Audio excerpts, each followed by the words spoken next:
And welcome to the Rebel Athletic Sports Network from the Hoover Met right behind us, one of the premier high school football programs and rivalries in all of the state of Alabama will take place. It's the Vestavia Hills Rebels against the number 2 ranked Hoover Bucks. And welcome in Kurt Bloom along with my broadcast partner, Chad Pelcher. Chad, before we get started, we always look ahead at this exciting historic rivalry. But let's take a look back at last week where this Rebel train continues to roll, scoring 40 points for their 3rd straight game. Yeah, it was just a dominant victory for Vestavia Hills, 42-0 over Tuscaloosa County. The Rebels put up over 500 yards of total offense, but most importantly, the Rebels got their record back to 500, and they clinched a playoff spot for the 3rd season in a row. That's the first time since 2013 that the Rebels have gone to the playoffs 3 seasons in a row. So just an outstanding performance and an outstanding result for the Rebels. Well, the Hoover Bucks had a lot of chaos prior to the season. We've talked about that during our broadcast all season long. But when you look at the job Chip English has done, they won the region. So tell me about the Hoover Bucks. Yeah, Wade Waldrop was out after last season. Drew Gilmer came in from Clay Chalkville to be the head coach at Hoover High School. Before the season started, he was dismissed. Chip English, the offensive coordinator, took over. He had been a head coach before, but it's a really tough situation. Really impressive what Coach English has done. He's led these Hoover Bucks to a 7-2 record, but most importantly for them, 6-0 in the region. They are the number 1 seed, the region champs, after defeating Thompson 27-26 last week in overtime. And we'll remind you that Vestavia Hills has locked into the number 4 slot in Region 3. Chad and I will be back from the Hoover Met right after this. Lifeline's ministry is necessary because God has ultimately called the body of Christ to manifest the gospel to vulnerable children. We see it beginning in the Old Testament in the Pentateuch. God continues to renew that call over and over and over again to the people. Lifeline, in its role, comes alongside the church with that very narrow specialization to allow the church to live out the mission that the church has been given to proclaim the gospel through orphan care.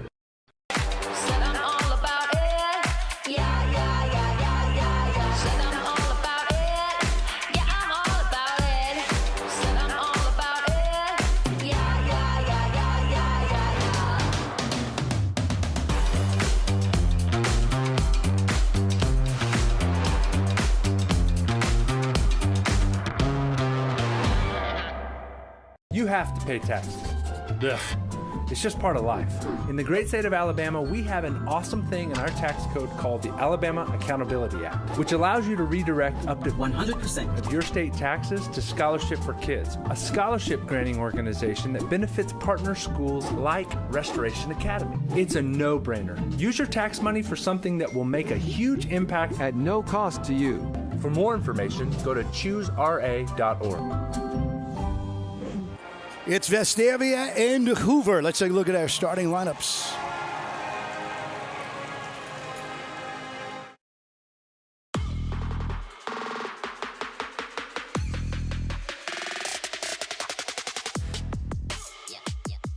Copeland Styles, offensive line. J.D. Livingston, offensive line. Caleb Boylan, offensive line. Landon Page, offensive line. Pearson Tucker, offensive line. Brady Glenn, offensive line. Eli Rooks, tight end. Carson Mann, wide receiver.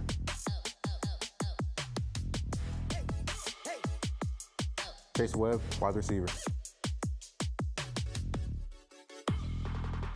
Luke Stubbs, wide receiver.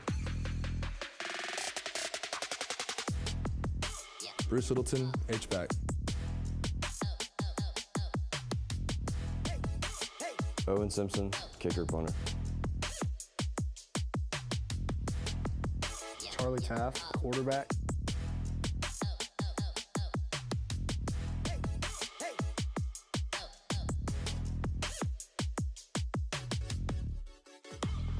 Josh Randolph, D-line. Rush Harper, defensive line. William Plaisance, defensive end. Yates Bannon, edge.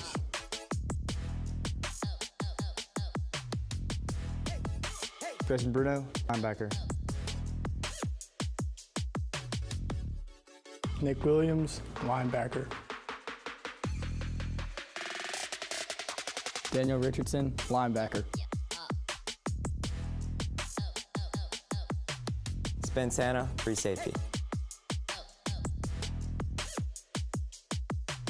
Owen Wilbanks, safety.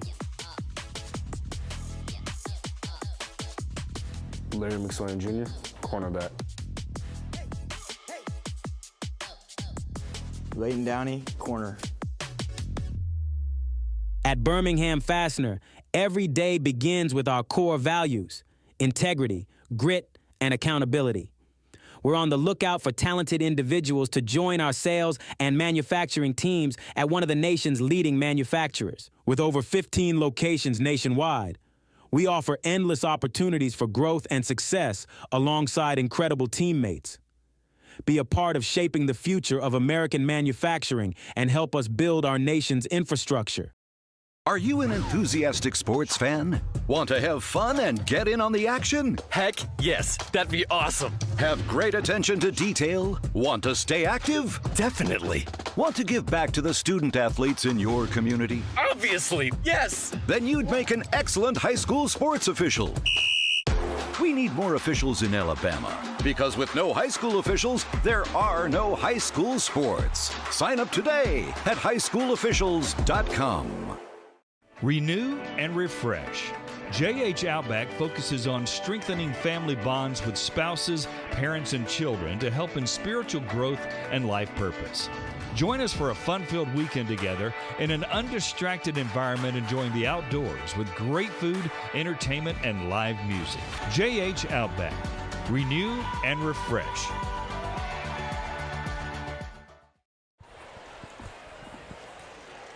Well, back at the Met as the excitement builds for, as we mentioned, one of the premier football rivalries in the state of Alabama. When you say Vestavia Hills and you say Hoover, you're talking about tradition. Chad? This is just an outstanding rivalry, and when you look at this season, this game actually doesn't matter with respect to the playoffs or seeding or the region rankings. That is already baked. Hoover is the 1 seed coming out of Region 3. Vestavia is the 4 seed coming out of Region 3. They will both be in the playoffs, but this game matters, and it matters to the communities. It's been played for a very long time. And let's look at how Vestavia got here. If you look at the schedule, started out 0-3.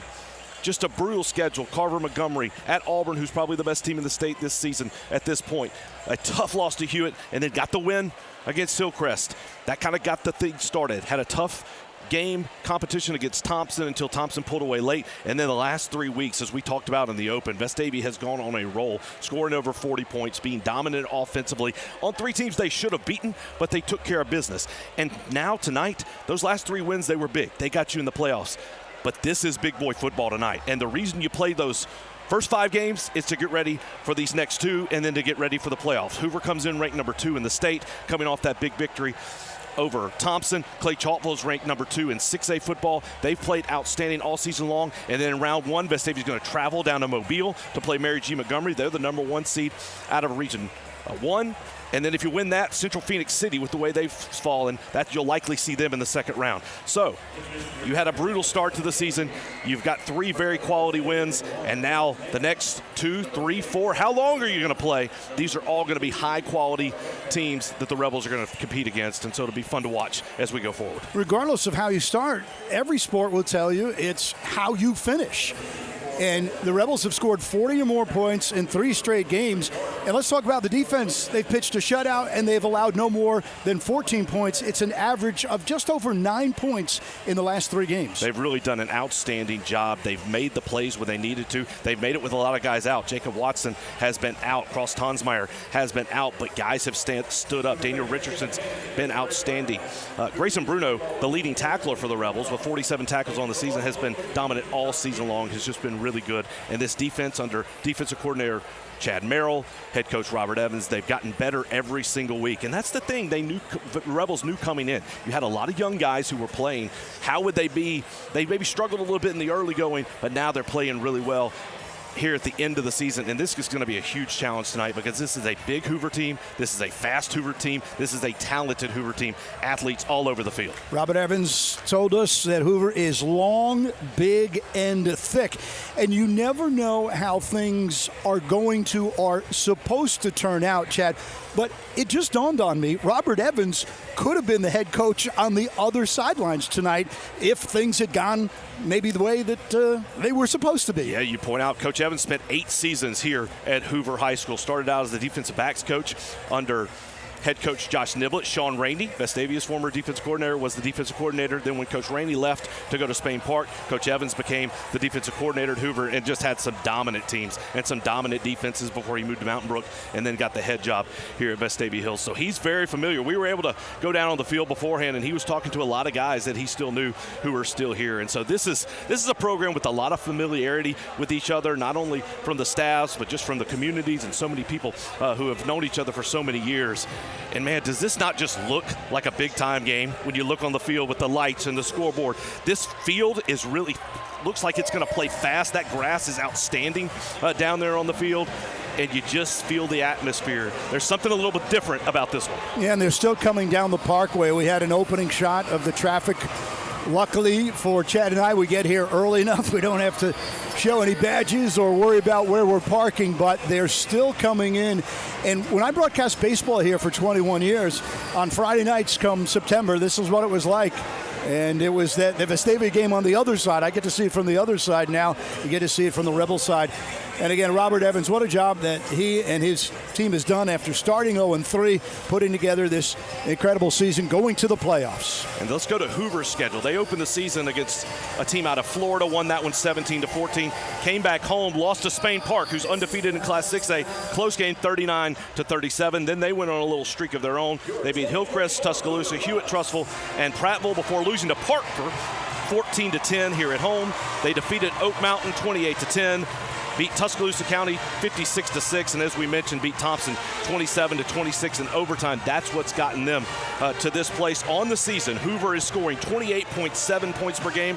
On offense, they're only giving up 14.2 points per game. Compare that with Vestavia, who comes in averaging 31.1 points per game, but they're giving up 24.3. Chip English told us before the game the number one thing for him and his team is consistency. There's no doubt that Hoover has gone through a chaotic season. There's no doubt that they have the talent to be a state champ. But Chip English doesn't know which team is showing up on a Friday night.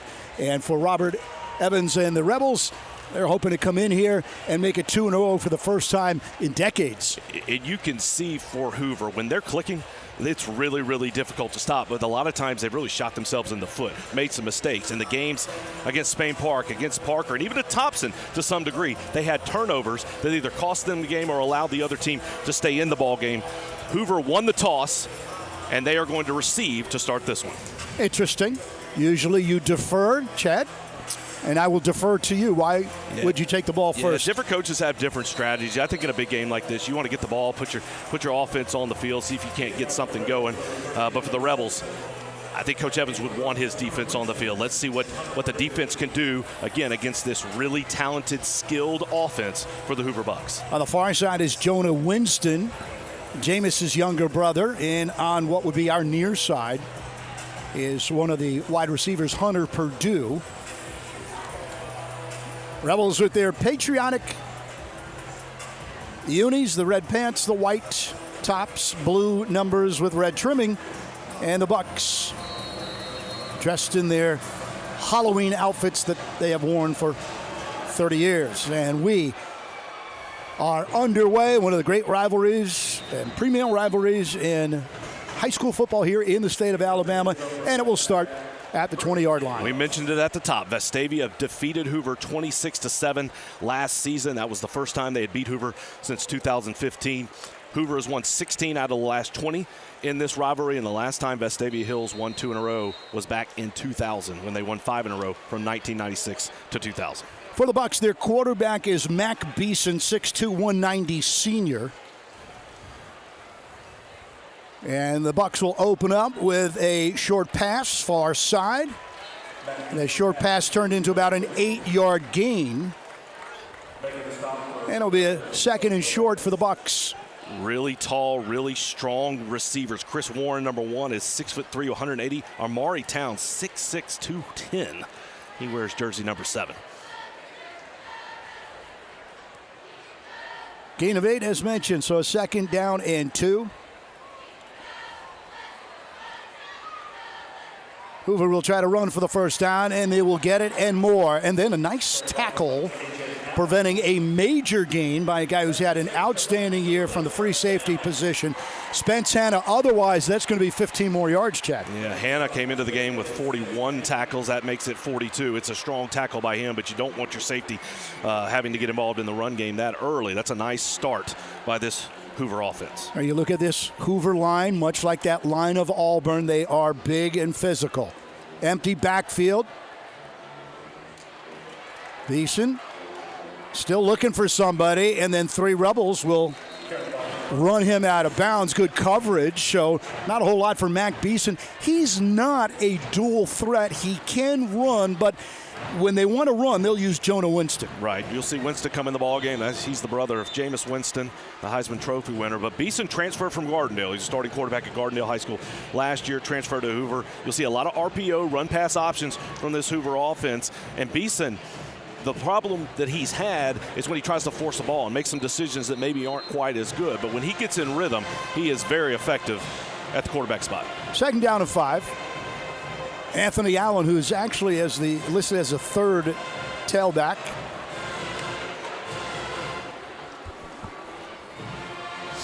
Hoover's got Vestavia 3 rather, and then we do have a whistle before that play got called.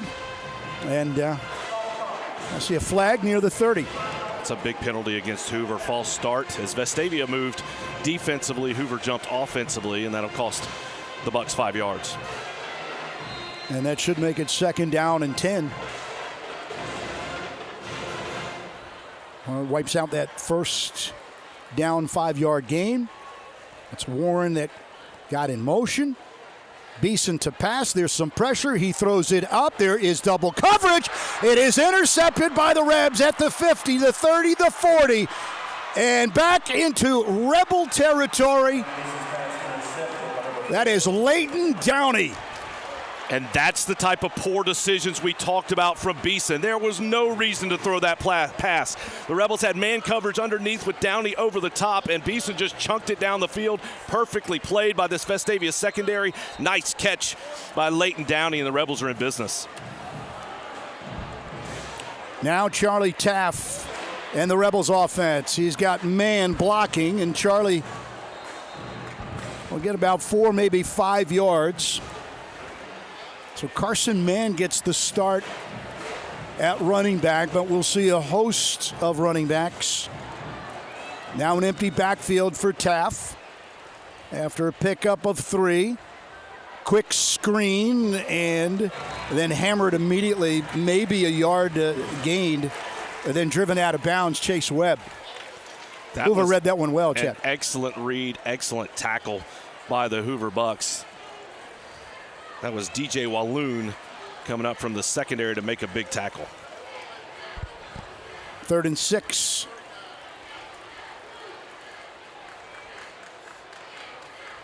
There's Taff. Pitch to Carson Mann. Mann over the 40. Inside the 30, racing towards the end zone. Untouched, and a touchdown for the Rebs.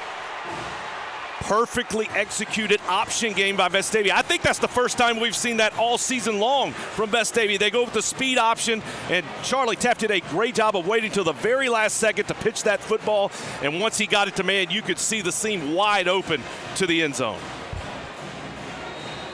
So putting points up after the turnover, and the Rebels will try to make it 7-0. And Owen Simpson is perfect. 7-0 the Rebs. Will be back from the Met after this. Renew and refresh. JH Outback focuses on strengthening family bonds with spouses, parents, and children to help in spiritual growth and life purpose. Join us for a fun-filled weekend together in an undistracted environment, enjoying the outdoors with great food, entertainment, and live music. JH Outback. Renew and refresh.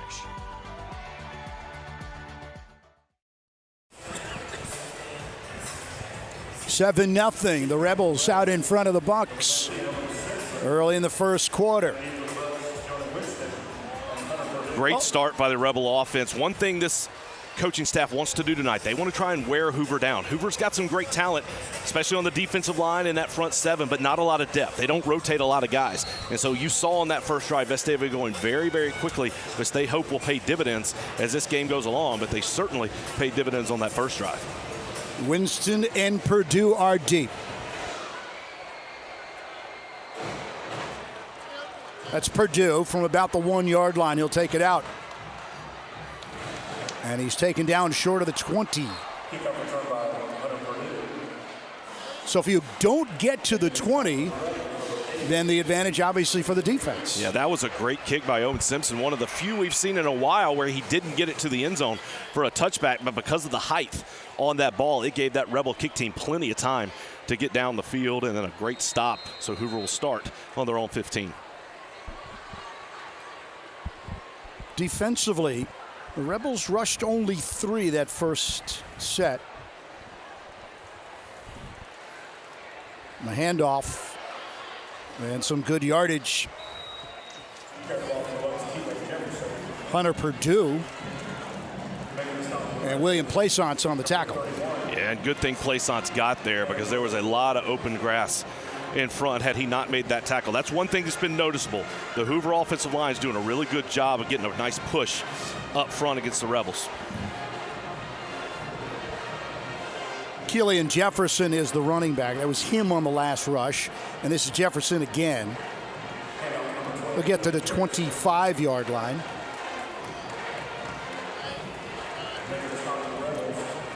So they'll pick up the first down, but Grayson Bruno there to finish that one off. And so these first down plays are going to be important for the Rebels. You notice for the first few plays of that first series and here to start this, Hoover's getting some nice gains on first down, putting themselves in second and short situations. But then when they got the penalty on that last drive, backed them up, they were forced to throw the ball, and that resulted in an interception. Jefferson, the tailback, gets the handoff. Taken down at the 32. Daniel Richardson, the Spur linebacker, got to him. Yeah, nice tackle there by Richardson, but continuing to get nice gains on first down, 7 yards there.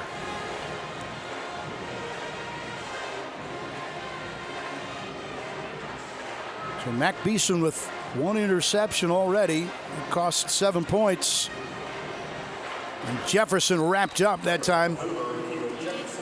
That was a great read by Nick Williams. Had a lineman on him. He was able to shed that block, get to the outside, and then make that tackle. Excellent play by Williams. Remember, Williams taking over that Mike linebacker position after the injury to Jacob Watson.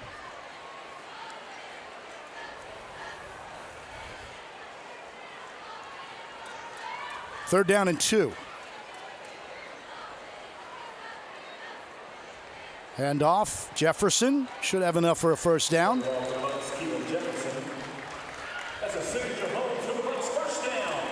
So the Bucs will move the chains again. But it's been easier for them, Chad, you mentioned, because on first and second down, they're getting 4, 5, 6 yards. Second and short, third and short makes it easier. That was their 7th carry of the game for 35 yards. They're getting good carries on those first early downs. They'll stay on the ground, and a big hole opens up. That's the starting running back, J.R. Mosley. And for the first time, Hoover will be in Vestavia territory. You talked about it, Vestavia playing 3-down linemen, and this Hoover offensive line is really wrapping them up. And so what needs to happen is those linebackers have to get downhill. We talked about Richardson doing that a little bit earlier, but in this kind of a zone blocking scheme, those linemen are able to get up to those linebackers of Vestavia so far. That's why you've seen some of these bigger runs. And we'll see what they call there. Looked like Hoover was moving. And that is the call. That is the indication. So back the Bucs back up 5. That will put them back in Hoover territory. Yeah, the plan was for that offensive line to shift there to move to the other side, but not everyone got that message. And so that's a good start to this drive for the Rebels. Now you put them in first and long, see if they stay on the ground, or does that change their approach and cause them to try to put the ball in the air.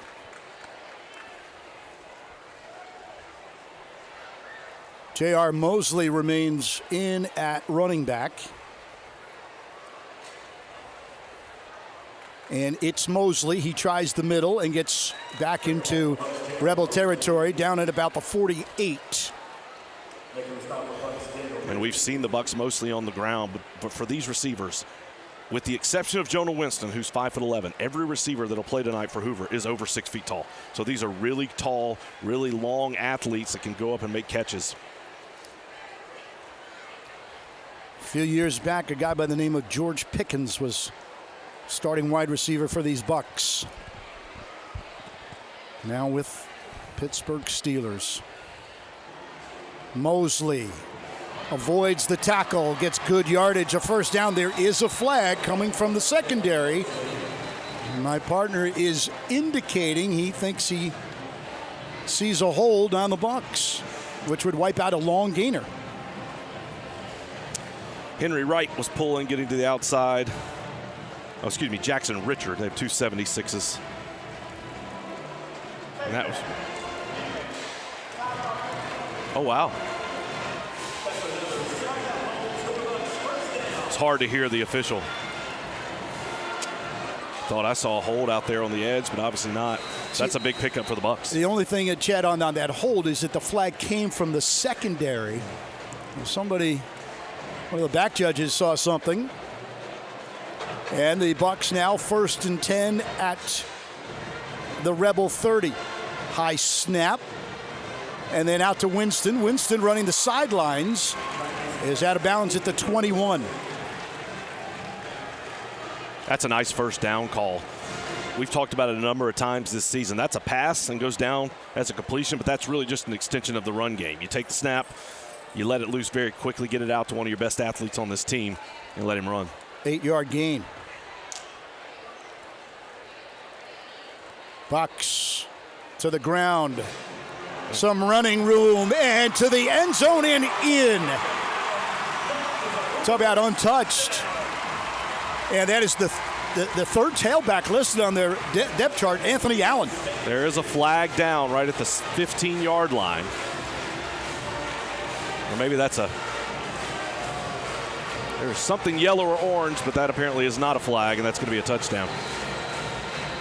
And I'll tell you, Vestavia's defense just looked confused on that drive every single time. A little late getting ready. Matthew Dibes for the PAT. So, a little over 5 minutes remaining in the opening quarter. We're tied at 7 from the Hoover Met. In every moment, greatness awaits. For the bold, the visionary, and those ready to take their shot.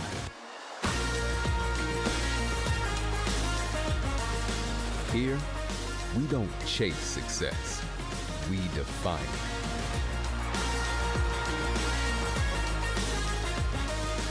it. The University of Alabama, where legends are made.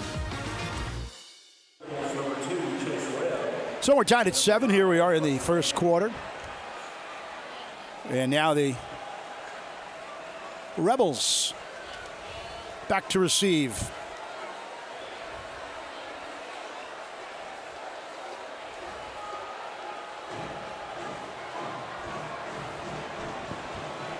Matthew Dibes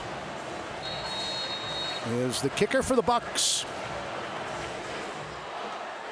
And that is way short, taken by one of the up men, and Vestavia Hills already at the 33-yard line after a short kick. As the offense comes back on the field, let's look at the keys to the game for Vestavia Hills tonight.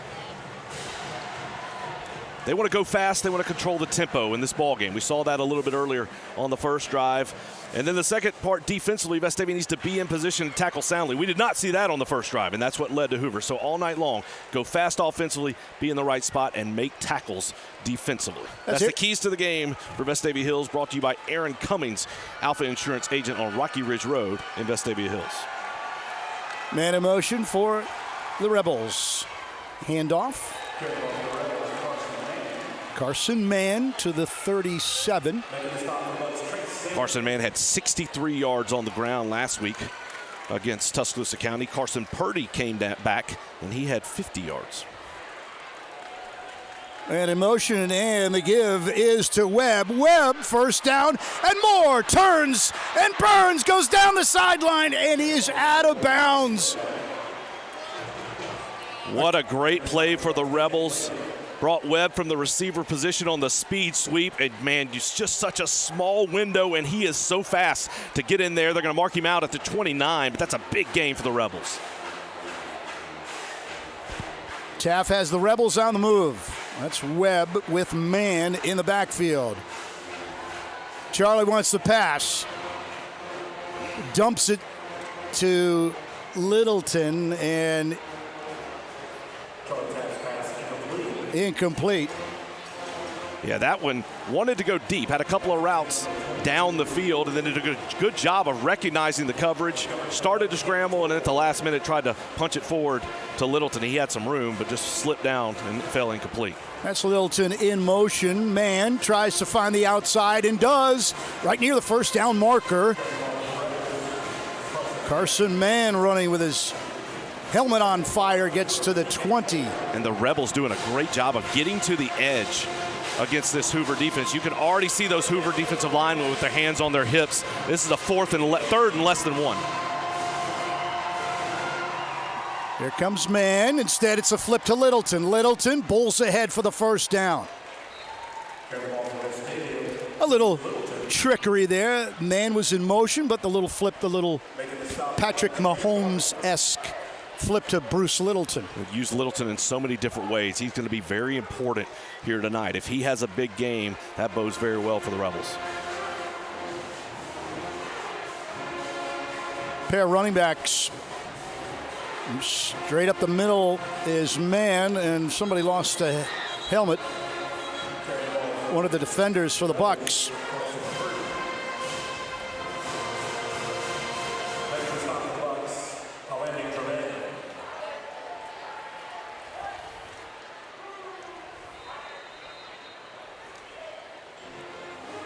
Carson Purdy in at running back. Littleton at running back. Littleton back to Taft. He's got some room to run. Charlie down from behind, but he did get inside the 10. That was a really well-called play by Vestavia Hills, well executed, but just a great read by Justin Hartley, the defensive end for Hoover. He stopped on a dime and spun around and chased Taft. If he doesn't get there, that's a touchdown. Great play by Hartley to prevent the touchdown, and now third down for the Rebels. 3rd and 3.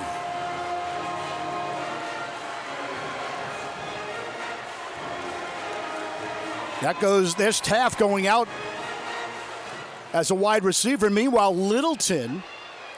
He is going to be right at the line. It is going to be very close. I think they're going to mark him about a half yard short. Would you go for it anyways, Chad? You think? Go for it. You go for it, yeah, sure. I'd do the same thing as run Littleton downhill. Right down there, yeah. You saw Taft took off at the last moment, and it was a direct snap. Yeah, and no hesitation by Coach Robert Evans. Inside the 10, tie ball game early in the first quarter. They're going to line up that same formation, and we'll see a shift, and we'll see what they run. Let's see who gets it. That's Littleton to the right of Taft.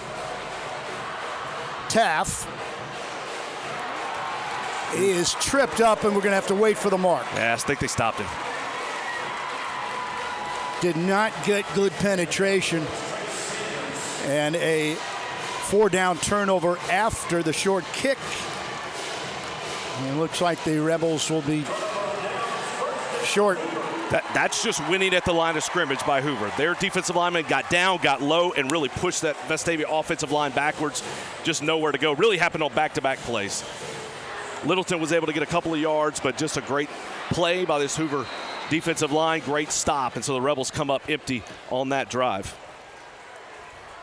This is where you really have to be aware. This is the type of play you get a big stop, and you'll see that offense take a big shot down the field to some of these big play receivers. It is a 1st and 10 at the 8 for Hoover. Finding some room straight up the middle, J.R. Mosley. The center is Trot English, the head coach's son. And then to his left is Sam Collier, the left guard. You see Hoover really taking their time, looking to the sidelines, get the plays. 2nd down and 4 for the Bucks. Mosley never got the handoff. Instead, keeper by Beeson. Big play by the Vestavia defense there. Let's go to the keys to the game for Hoover. They have a big size advantage we've talked about, and we've seen them early in this ballgame really lean on these offensive linemen, lean on these running backs, control the line of scrimmage. We saw them do that on the last play of that drive. They came up on the big 4th stop, and then avoid complacency. This game, for the record, for playoff seeding, doesn't matter. It was going to be very interesting to see how they came out, obviously in a rivalry game, and they've come out strong. That's the keys to the game for Hoover. 3rd and 2. And that extra yardage here by Mosley. Got hit a couple of times but did not go down. So the Bucks will get a 1st down. We've seen them use that size advantage, and that was the keys to the game, which are brought to you by Aaron Cummings, Alpha Insurance agent located on Rocky Ridge Road in Vestavia Hills.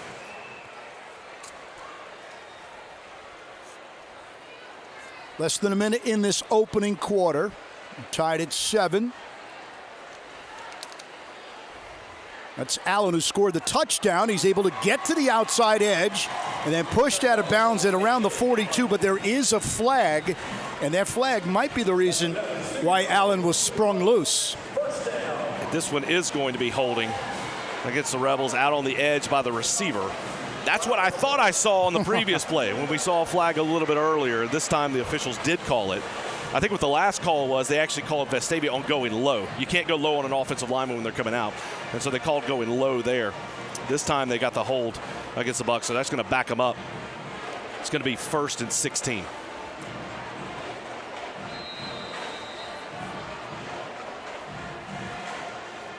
Chad Merrill's defense want to force Mac Beeson to put the ball in the air. Allen, the tailback. And it's Allen, and he gets hit early but stays on his feet. Loses the ball, fumble. The Rebels have got it. Big turnover.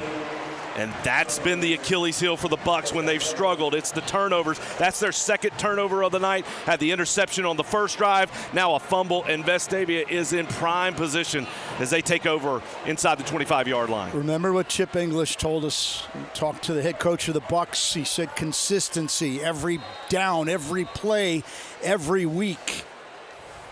This is a very talented Hoover Buck team, but you're not sure which one comes to play on Friday night.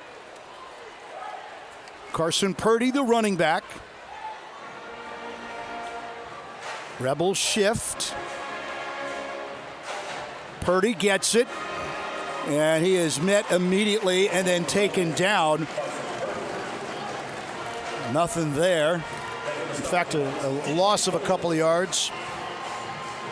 It's like DK Bolden came up from the secondary, and just a really good read that time. Vestavia's had success early getting to the edge, but not on that one. And here we go. Purdy, stiff arms to the 20.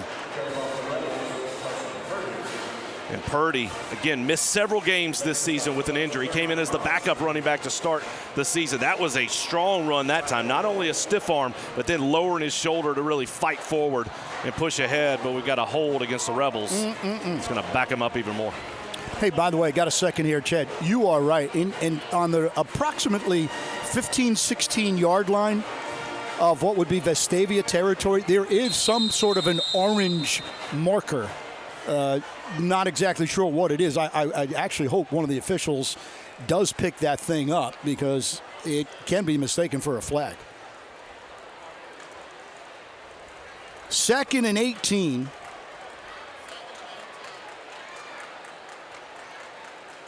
Taff under pressure, and it's intercepted. And then, well, they give it to him. Yes, one of the linemen got it. That looked like Zach Morrell, and that's just an unbelievable play. That was a slip screen, and somehow the big lineman got all the way out there and made that interception. Phenomenal play as these teams trade turnovers, and we're at the end of the 1st quarter. After one, 7-7, the Rebs, the Bucks. Will be back from the Met in just a moment. Lifeline's ministry is necessary because God has ultimately called the body of Christ to manifest the gospel to vulnerable children. We see it beginning in the Old Testament in the Pentateuch. God continues to renew that call over and over and over again to the people. Lifeline, in its role, comes alongside the church with that very narrow specialization to allow the church to live out the mission that the church has been given to proclaim the gospel through orphan care.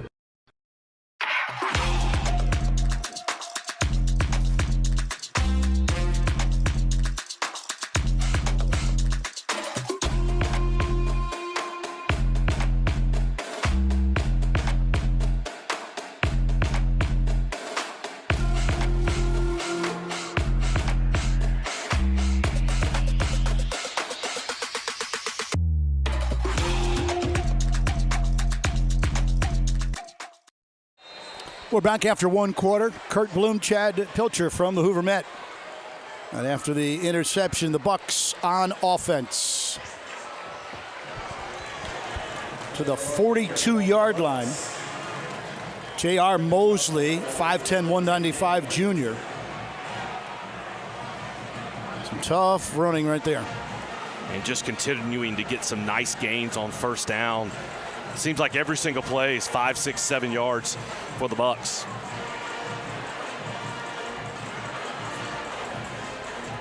You know, when you have these two teams, a rivalry game, maybe it's just as simple as coming down to the team that commits the least amount of turnovers. There's a lot of running room for Mosley. First down and more into Rebel territory.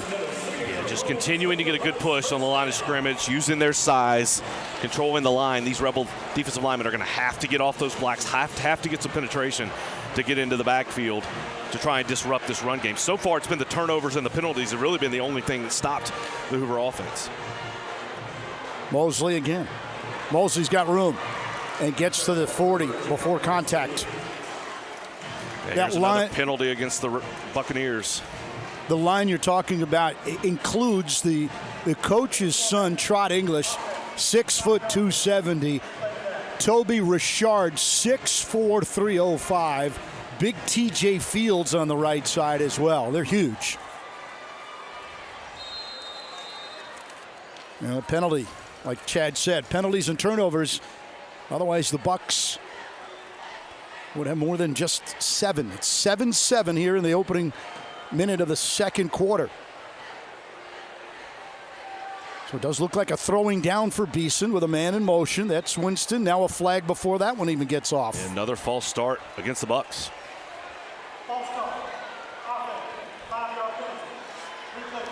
And those penalties are so critical because they really take Hoover out of the opportunity to just keep running the ball. And that's where they've been most effective. They've completed 2 out of 3 passes, but that one incompletion was an interception. And the other 2 were pretty short passes.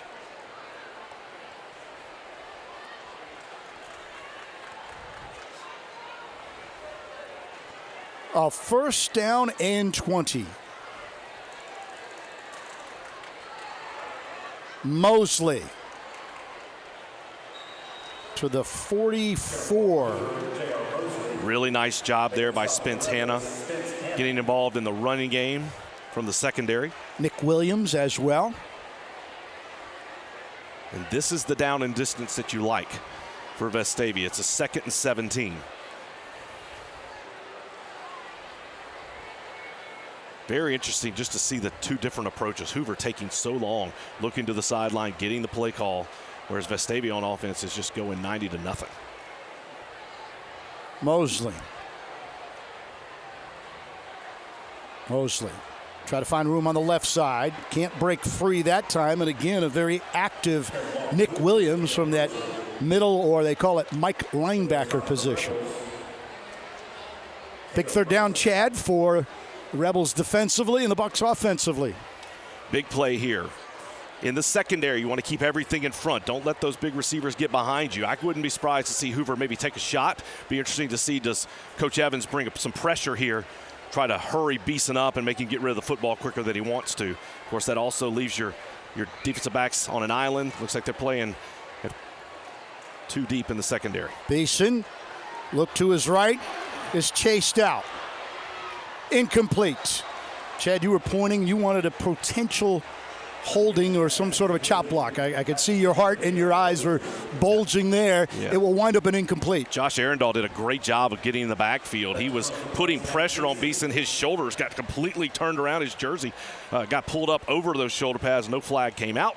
But nonetheless, the Rebels get the stop on good pressure from that defensive line, and now the Bucs will line up to punt it away. Yeah, and Arundel will not get credit for a sack, but it was his pressure that caused the incomplete pass. It's obvious if the Rebels could get the Bucs in 2nd and 3rd and long, Rebels have a really good chance to win this game. Charlie Taff is going to watch this one bounce, and the Bucs are going to down this one inside the 10 at around the 7. So a long field for Charlie Taff. Big game, big rivalry. It's a great crowd here tonight. I saw earlier this week that they're having a watch party out in the Rocky Ridge Entertainment District. It was over by my house, and got some great businesses, great restaurants in that area. I heard we're getting a new sandwich butcher shop in that area as well. So hello to everybody watching at the watch party. Hope you're enjoying it, and hope you can have a great time watching this rivalry football game. Well, Chad, what you didn't know is the producers and your wife called me and said the party's actually at your house. The watch party is in that refurbished outside screened-in porch area. And as Carson Purdy got a couple of yards, I did see a very high, close to a horse tackle. And now let's see the tempo that the Rebels go with this time. They're going to quickly get back up. Again, they've done a good job of mixing it up, going outside, inside, and really moving things around. Very quickly back to the line. That was worth 2 yards, and this might get 2 yards as well. So this is going to be a 3rd and long for the Rebels. That's a strong run there by Littleton, but if he could have just gotten to the outside, kind of gone off the outside of the block, had some open room, but there's a good job by the Hoover defense. Again, they're doing a good job getting leverage at the point of contact. They're winning the line of scrimmage on both sides of the ball so far in this game. At times this year, we've seen Taft try to hit Webb. Where's number 2? There's the pitch, and man is not going to get there. So the Rebels will have to punt. The thing about the option game is you have to have good blocking by your receivers, and that time the Hoover secondary read it perfectly, shed the block, looked like he wasn't even touched to get into the backfield and make that tackle.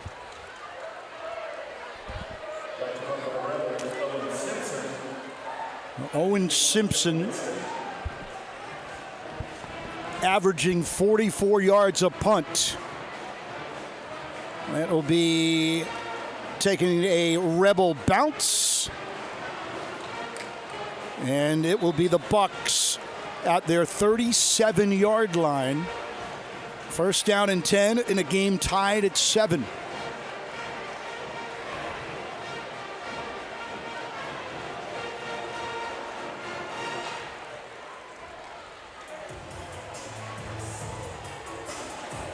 Chad, what do you think? We've had 12 plus about 4 or 5 minutes, 17 minutes. What you got a feel? Not yet? Yeah, it's hard to tell. I feel like both teams have kind of settled in. It's really about kind of executing, and you're going to see big plays, and that's going to be the difference in this ball game. The big thing that's jumped out to me so far is that Hoover's winning the line of scrimmage, and so we'll have to see how that develops as the game goes along. Anthony Allen, the tailback, he scored a touchdown earlier, and now he's into the secondary already. That's a big 1st down run. He gets to the 48-yard line, about a yard short of a 1st down. Now they're going to give it to him. I mean, that's a 10-yard gain on 1st down. And Hoover just continuing to run the ball incredibly effectively.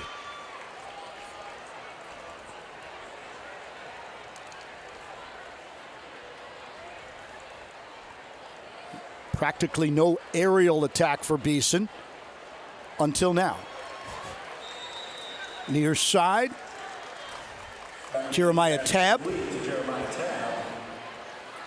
But still no downfield shots. And if you're running 8-9 yards per carry, why bother putting it in the air and risk a turnover? Handoff. And this time Allen shoestring tackled. Got him. That's Grayson Bruno, rather. Yeah, that's a really strong tackle by Bruno, and it's such a big difference when you're in 2nd and 8 instead of 2nd and 2, and that's one of the first times in this ballgame that we've seen that, absent the penalty. So that's a really strong play by Bruno there on 1st down, as I would imagine we're going to start to see Coach Evans kind of mixing up his approach in those early downs. Tailback is Allen. It goes a pass, but that's going to be blown dead. I think there was movement before that even started. That time, Vestavia Hills showed pressure. They were bringing 2 linebackers. Hoover started moving a little bit earlier, and they're going to back him up 5.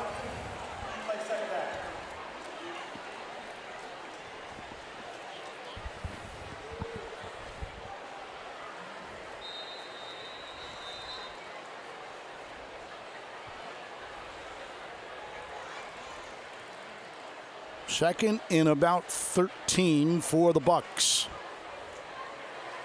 Allen has run the ball well, listed as their 3rd string behind Mosley and Jefferson. Beeson.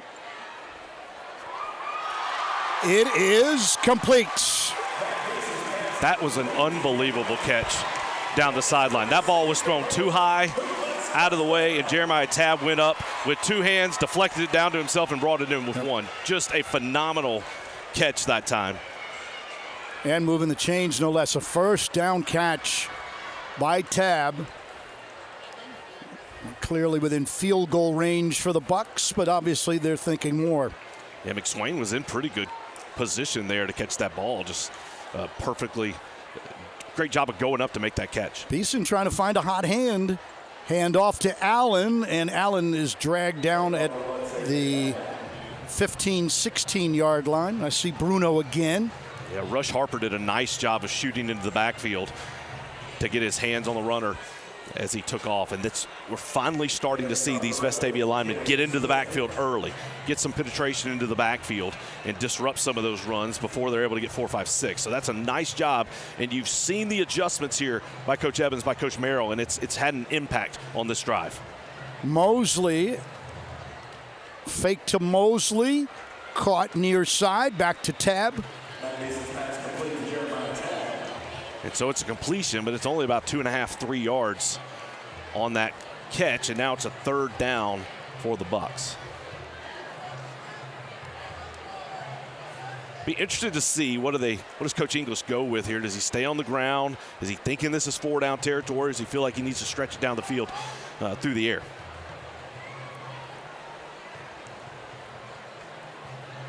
They will go with Mosley as the tailback.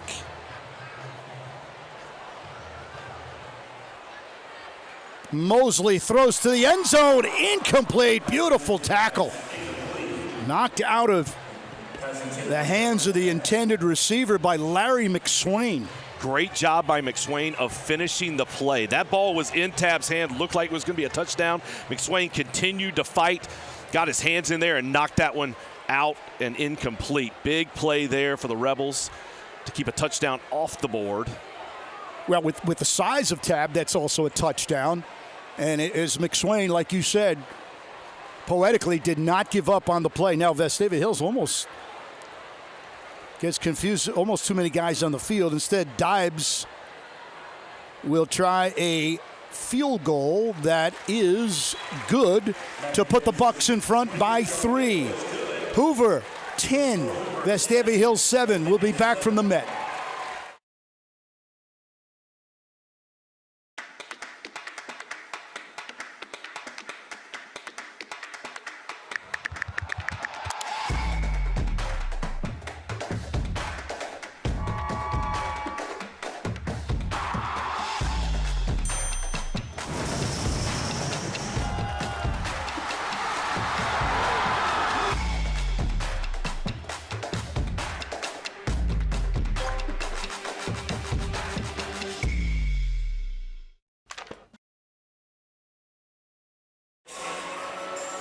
And we are back after the field goal by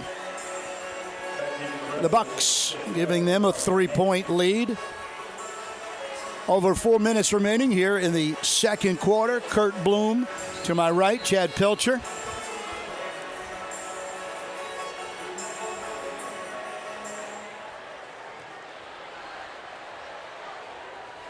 Short kick fielded.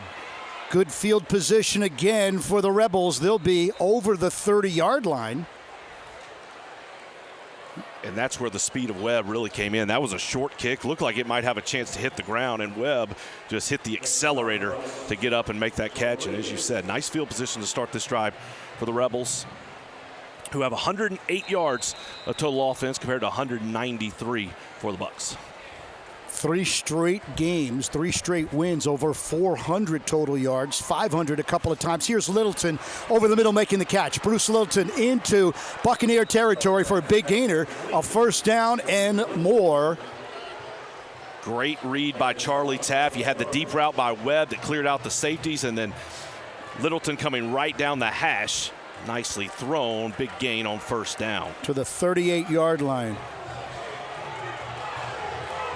Hoover crying for a violation.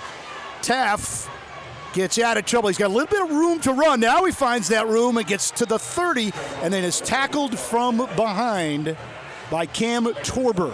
The Hoover coaching staff understandably frustrated. Vestavia did move a couple of times, but the officials were still standing there to let the ball get set, so they did not call a penalty there. But certainly there was movement, but no flag comes out. Low snap, here's the RPO, and it will be a throw. Wide open, touchdown, Rebels! Wow! Luke Stubbs from Carson Purdy. What a great call, what a perfect execution by this Rebel offense, and dial it up at the perfect time. As you said, threw it back to Purdy. Purdy took a shot as he threw that football. Great job by Stubbs of going in and making the tackle. We got a flag in the end zone, which is likely some type of celebration penalty.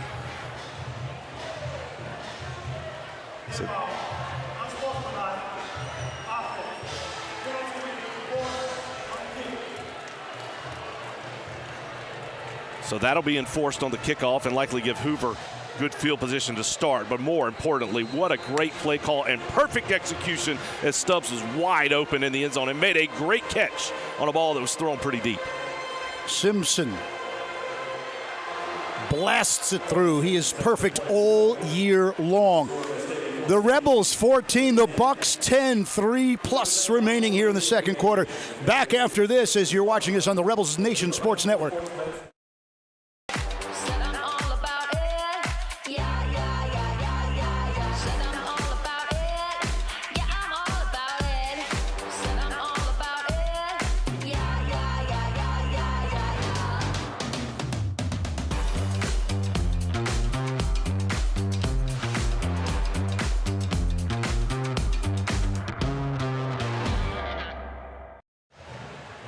There's your score, 14-10. Rebels in front. Remember, the penalty of unsportsmanlike conduct will push Simpson back a few. And I'm sure they went crazy at that watch party there for a great offensive halfback option. We've seen some really dynamic plays offensively, and obviously both the coaches on both sides are making adjustments as this game goes along, and that's what you love about this high-quality football. These are great coaches on both sides of this field. These are athletes executing at a very high level, and this game's been everything we'd expected it to be so far. So Simpson with a big leg. He'll start this at the 25. And Hoover, again, should come out of here with pretty good field position. Simpson gets it a ride inside the 10. And here we go. That's Winston still on his feet to the 40 and then dragged down at the 45-yard line. So that penalty was costly, Chad, about 10, 15 yards worth. That's a really good run by Winston. So you tip your hat there, but it shows you that's an extra 15 yards. And whereas that kick would have typically been in the end zone, you're looking at a touchback. They're getting the ball at the 20. Instead, they're getting all the way out to the 45. So a costly penalty there for the Rebels. Put your defense in a little bit of a hole. Just over 3 minutes remaining here in the second quarter. Mosley should have been down to after about 2, but he gets out to about the 50. So he's a tough little running back right there. J.R. Mosley, 5'10", as mentioned, just under 200 pounds and a junior. Yeah, they actually brought it back a couple of yards, so they're going to say he only had 3. The knee must have gone down a little bit early. In their pile. Right. So 2nd and 7. Beeson. Here comes some pressure from Bruno. Chased out of there, and now Beeson's got some room to run. And he gets a first down.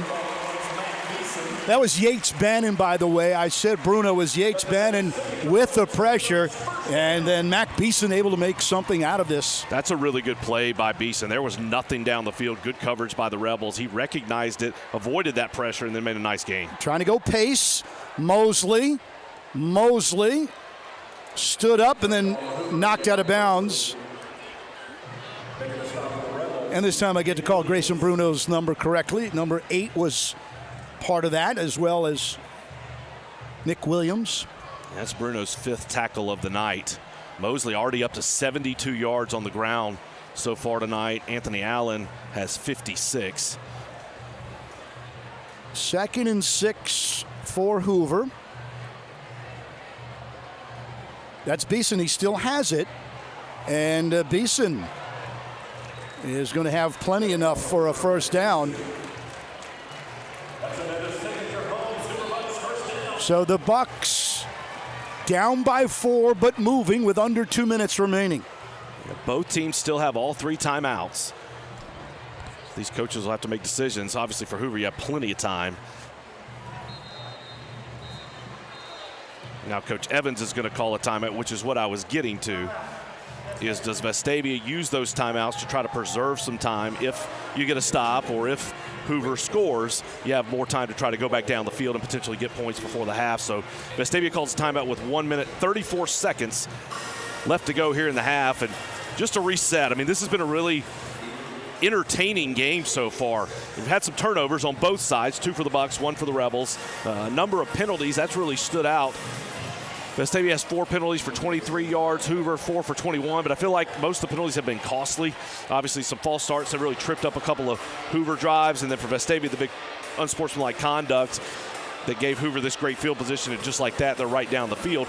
That's a big penalty anytime, but especially when you're late in the half, you only have a couple of minutes left. You just gave them an extra 20, 25 yards. So a big penalty there. And now for the defense, you're looking to come up with that stop, hold them to a field goal so you can go into halftime with the lead, knowing that Vestavia gets the ball to start the second half. Sorry, Hoover won the toss, and they wanted the football first, put their offense on the field.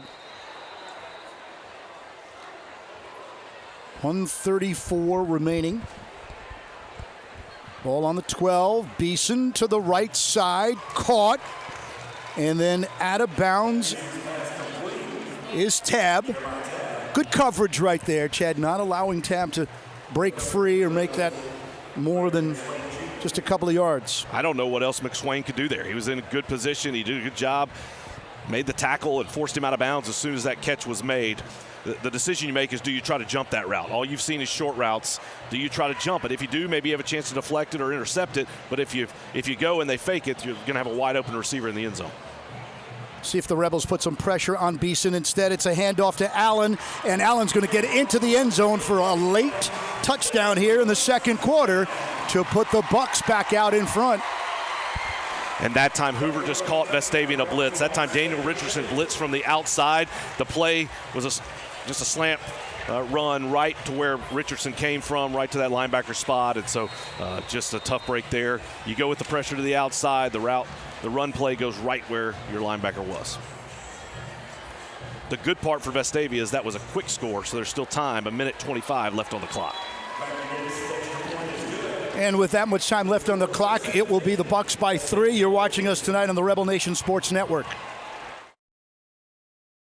As respected industry leaders, we are here, working hard for you in an effort to provide you with excellence in sports medicine and excellence in sports injury prevention. We're here for the coaches, athletic trainers and mentors who are shaping the next generation of legends. We are here to help keep your kids and family safe and healthy. We are here for you, aggressively pursuing victory over injury.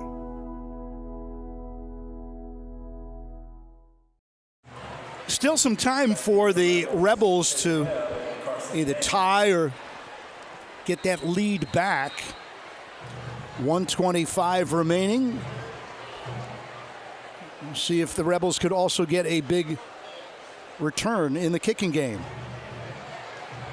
That is another short kick, so the Rebs that's going to be a fair catch. Chad, that's at the 31-yard line. That's good position for the Rebels. Yeah, really surprising there to go with that short kick, give Vestavia a very nice field position. A big timeout wisely used by Coach Evans on that last drive before Hoover scored. Conserved about 30, 40 seconds there, and so now with a minute 24, the Rebels will get the ball after scoring very quickly on the last drive. They put the ball in the air. We'll see what they do here. And you've got a great field goal kicker in Owen Simpson. You would think he has to get, the Rebs have to get to about the Bucks 30. Fake of the jet sweep. And Taff, first down run over the 35, gains about 4. So you run it there on first down. Maybe they're thinking pass, but more importantly, now if the Rebels don't convert, you've used up a little bit of time. Now you'll see, I assume they'll go a little bit quicker. What we haven't seen yet is that bomb play for Chase Webb. There's Taff, and he throws it to nobody. There is a flag down, interestingly enough. Webb, the closest guy there. Chad, was there some contact? It's going to have to be some type of pass interference. Webb ran a hitch and go. He stopped it. Looked like he was spinning out, had a chance to go deep, and then he just stopped. So we'll await this call here. It is pass interference against Hoover. So that's going to bring the ball to a near midfield. And that will put you approximately 20 yards short of a Owen Simpson potential tying field goal. But obviously the Rebs are thinking more than that. Go ahead, Chad. Yeah, they're going to mark it at the 49 of Hoover. 56 seconds left on the clock. Vestavia has 2 timeouts. So you want to go quickly, but you're in no rush. You have plenty of time at this point. This time the Rebs are going to go trips to the right side, 1 receiver to the left. Could go over the middle. Taff looks over the middle, fires and caught. That's Luke Stubbs. Rebels will get up to the line of scrimmage quickly. That was a really good catch by Stubbs going up and using his hands. Got to get about 10 more yards, Chad, to get Simpson about a 47-yarder. Taff, that's a dangerous pass. Incomplete. Yeah, that was very fortunate for the Rebels. That was really good coverage in the secondary by Hoover. And Taff threw that ball. Fortunate that he threw that ball low. Trayvon Welch did a great job in coverage. 3rd down. Now you could run the ball short, pick up that first down, call a timeout. Still a long field goal, Chad, if you only get a couple. Here's a little whoopsie-doo to Littleton. He breaks free, and Littleton will get you to the 31-yard line. Coach Evans has not used his timeout yet. Now he will. 24 seconds left to go. Chad, I don't know if there is a team MVP. I don't know if we have a vote for the team MVP, but I decided prior to the game, Kurt Bloom's team MVP this year undoubtedly is Bruce Littleton. He's so versatile. He's a guy that could do so much. He's committed to Southern Miss as a pitcher to go play baseball and has been outstanding. And he's really stepped up with the injuries. And interesting thing, obviously Bruce's mom, Bridget, is the head soccer coach at Vestavia Hills. She's won a ton of state championships. Bruce's uncle watches us every single week down in New Orleans, Murray Meadow, and so that's one of the fun things about getting to do this is so many people watching from so many places. But every week Murray's tuned in, and he's gotten to see a phenomenal season from his nephew, who's done such a great job. So Murray, we're glad you're watching.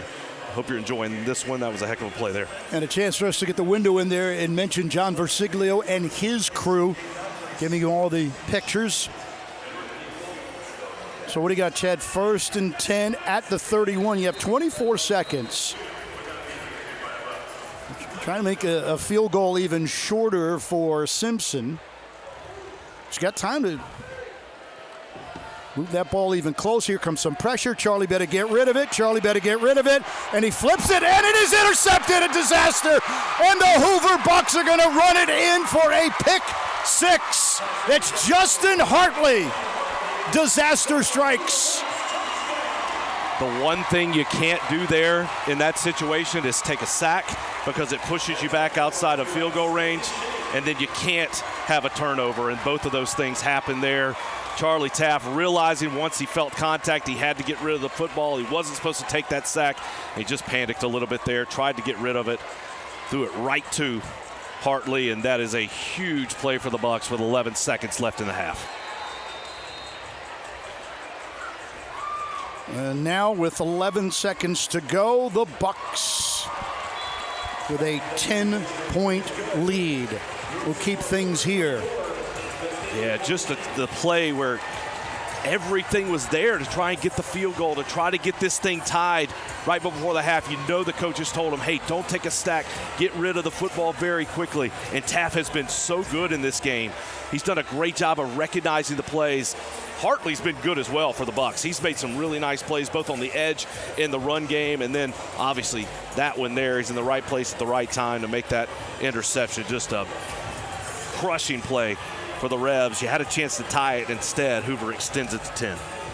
Could you tell in that small window what Taft was trying to do, or who he was trying to hit? Yeah, he had a couple of guys out here that he's trying to get rid of the ball to. They wanted to go deep down the field is what the original play was. But then again, you just got to get rid of that football. You got to have that clock in your head, and that's what he's gotten so much better with as the game has gone along. But that time just didn't get it done.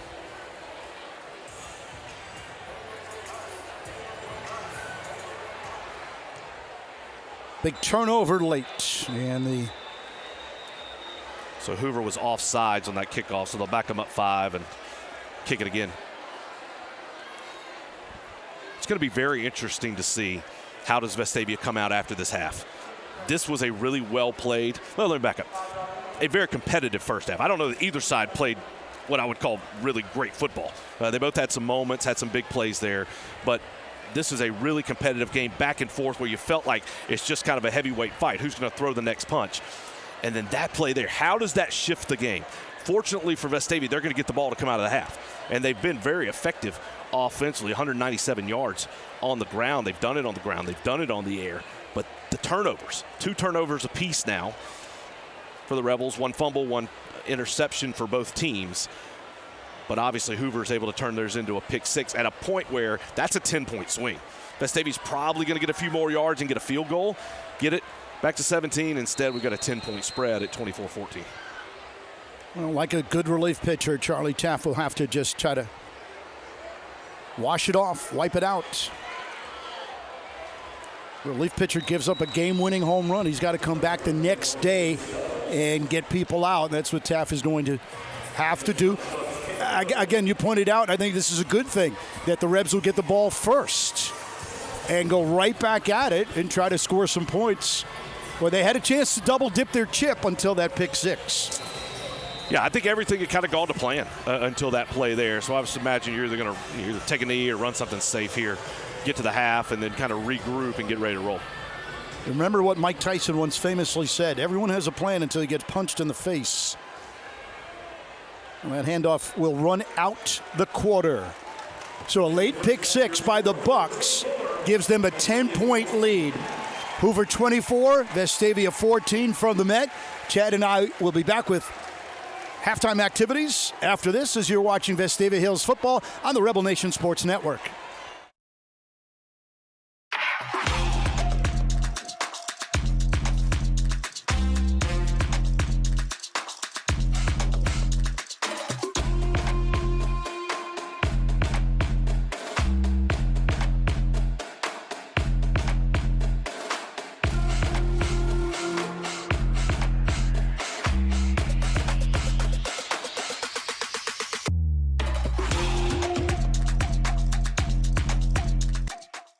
A game without a crowd is just a scrimmage. A performance without an audience is just a rehearsal. Without your presence, high school sports and the performing arts aren't possible. Ensure that these essential extracurricular activities continue to enrich the lives of students in Alabama. Purchase a ticket to your local high school's game or performance. This message presented by the AHSAA. At Birmingham Fastener, every day begins with our core values: integrity, grit, and accountability. We're on the lookout for talented individuals to join our sales and manufacturing teams at one of the nation's leading manufacturers. With over 15 locations nationwide, we offer endless opportunities for growth and success alongside incredible teammates. Be a part of shaping the future of American manufacturing and help us build our nation's infrastructure.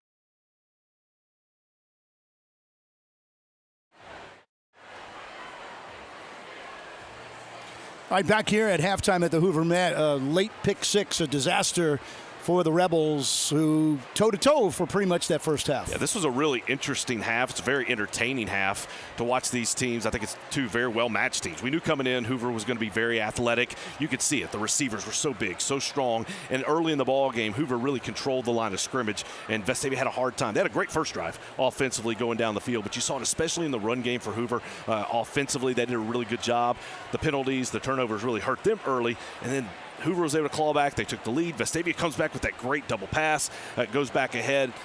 And you felt like at that 17-14 point where Hoover scored their touchdown, that Vestavia really had a lot of momentum, put together some really nice plays, but that pick six was big. And so it's going to be very interesting to see how does Vestavia come back out after the half, what kind of attitude, how focused are they to really, if you go down, you get a touchdown, you're right back in the ball game. But if you don't score, what happens? Because you're going to really have to come up with a stop. And Charlie is only a sophomore. We forget that he's made maybe 8 or 9 starts in his career.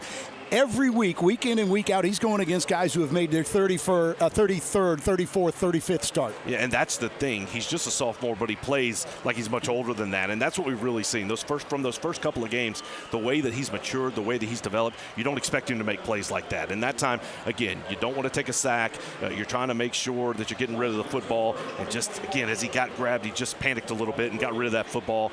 Led to a pick six, a big score that spread the lead to 10. But now Rebels going to get a chance, get the ball back, and we'll see how they respond. All right, Rebels trailing by 10 at the half.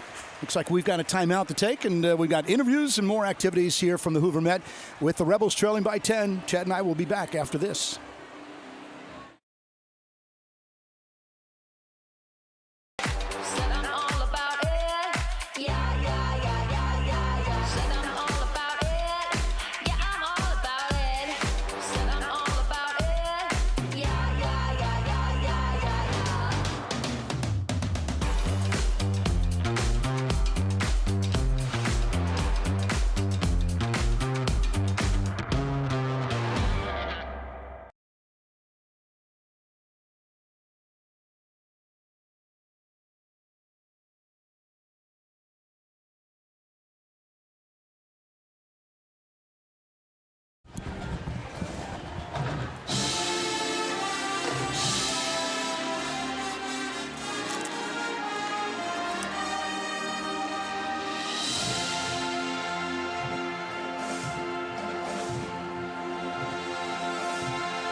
At Birmingham Fastener, every day begins with our core values: integrity, grit, and accountability.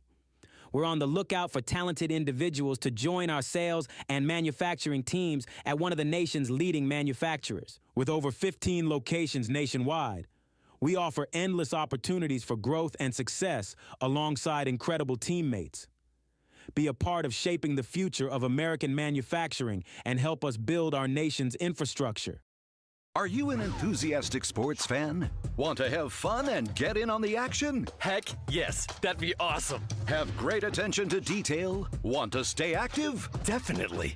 Want to give back to the student athletes in your community? Obviously, yes. Then you'd make an excellent high school sports official. We need more officials in Alabama, because with no high school officials, there are no high school sports. Sign up today at highschoolofficials.com. Renew and refresh. JH Outback focuses on strengthening family bonds with spouses, parents, and children to help in spiritual growth and life purpose. Join us for a fun-filled weekend together in an undistracted environment, enjoying the outdoors with great food, entertainment, and live music. JH Outback. Renew and refresh.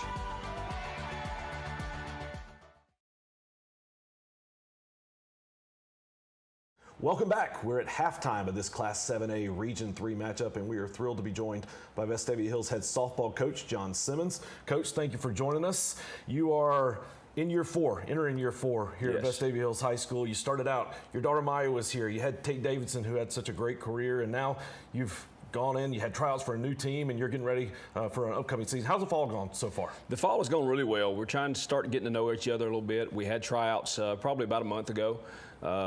We are really young. I've got 4 seniors returning, and so we're looking forward to what those 4 girls bring, and then we're looking to fill a lot of shoes. Over the past 2 seasons, we've lost about 7 starters. So there are a lot of open spots. They're going to be filled by some of these younger players. We had two freshmen that entered a lot of the playing time last year. And so we're looking forward to having those 2 girls back. And so as the season goes, we hope to start solidifying maybe our pitching rotation. We've got several more pitchers. Elizabeth Yother is the upperclassman that's going to be returning. She's a senior. Then we've got a couple sophomores, and then we've got also some underclassmen coming up that are showing some great promise. So we look forward to it. And look, you had such a great career at Hayden High School before coming to Vestavia, won multiple state championships. And one thing I've been impressed with is the way you really invested in the whole program, whether that be kind of the young kids and getting that rec program going, and then also you've made some changes at the middle school level. I think from you, just the perspective of really understanding from the start to the beginning to when they're ready to come to you and they're ready to play high-level softball. Yeah, it's one of those things I stumbled on in my career several years ago, and I kind of backdoored it. Didn't really realize I was doing it at the time, but there were some investments that I spent with some younger age groups. And they had some parents that had some younger siblings on the same teams that I was working with, and I started noticing how they were doing some of the same things that we were doing.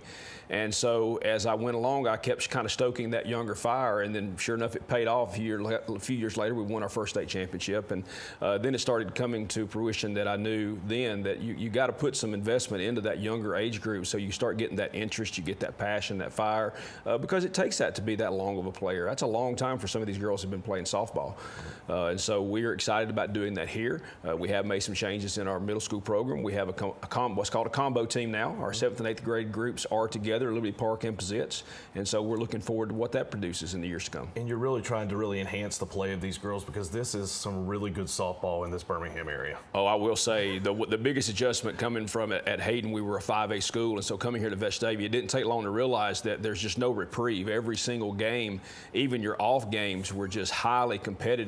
And then not to mention, I don't know the numbers right offhand, but the majority of the state champions have either come out of our area or the runner-ups have come out of our area every year. So it's just a dominant place to play softball. Well, again, you're focused on your softball job, but also here at Vestavia Hills High School, you're an assistant athletic director. And on a Friday night, you're one of the busiest men in this town still working. There's just so many responsibilities. Yeah, anybody that may see me, you'll probably see with my hat turned around backwards, just tracking it, going from one place to another. I run game operations on Friday nights here at home. And I was an athletic director at Hayden, which was a 5A school, and when I came here, that was probably one of the biggest changes, was just the size and the magnitude of the different things. And so working under Myra has been fantastic. Myra does just a terrific job with organization and putting people in the right place, and I'm glad I get to be I tell her all the time, my dad told me a long time ago to be a tool, that I'm just a tool, to be a sharp one, and so I try the best job I can to do everything I can for Vestavia Hills. Well, you're doing a great job. We appreciate all that you do and look forward to watching your team this spring. That's Vestavia Hills head softball coach John Simmons. We'll be right back. Lifeline's ministry is necessary because God has ultimately called the body of Christ to manifest the gospel to vulnerable children. We see it beginning in the Old Testament in the Pentateuch. God continues to renew that call over and over and over again to the people. Lifeline, in its role, comes alongside the church with that very narrow specialization to allow the church to live out the mission that the church has been given to proclaim the gospel through orphan care.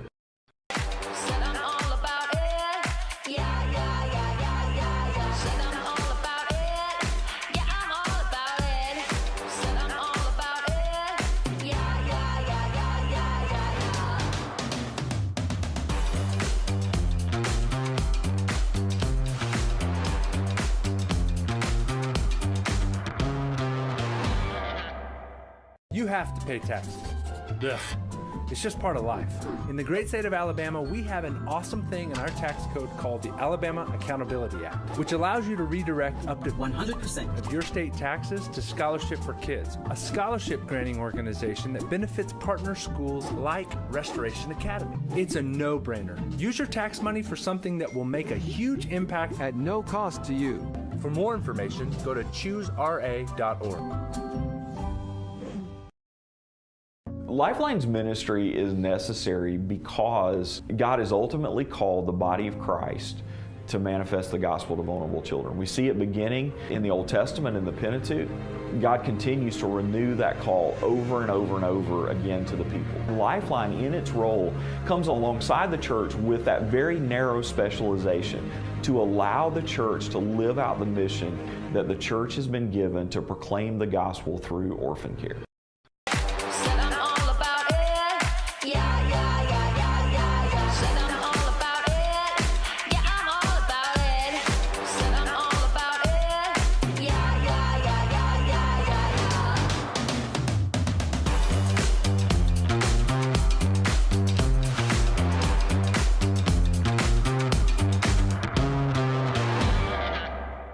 You have to pay taxes.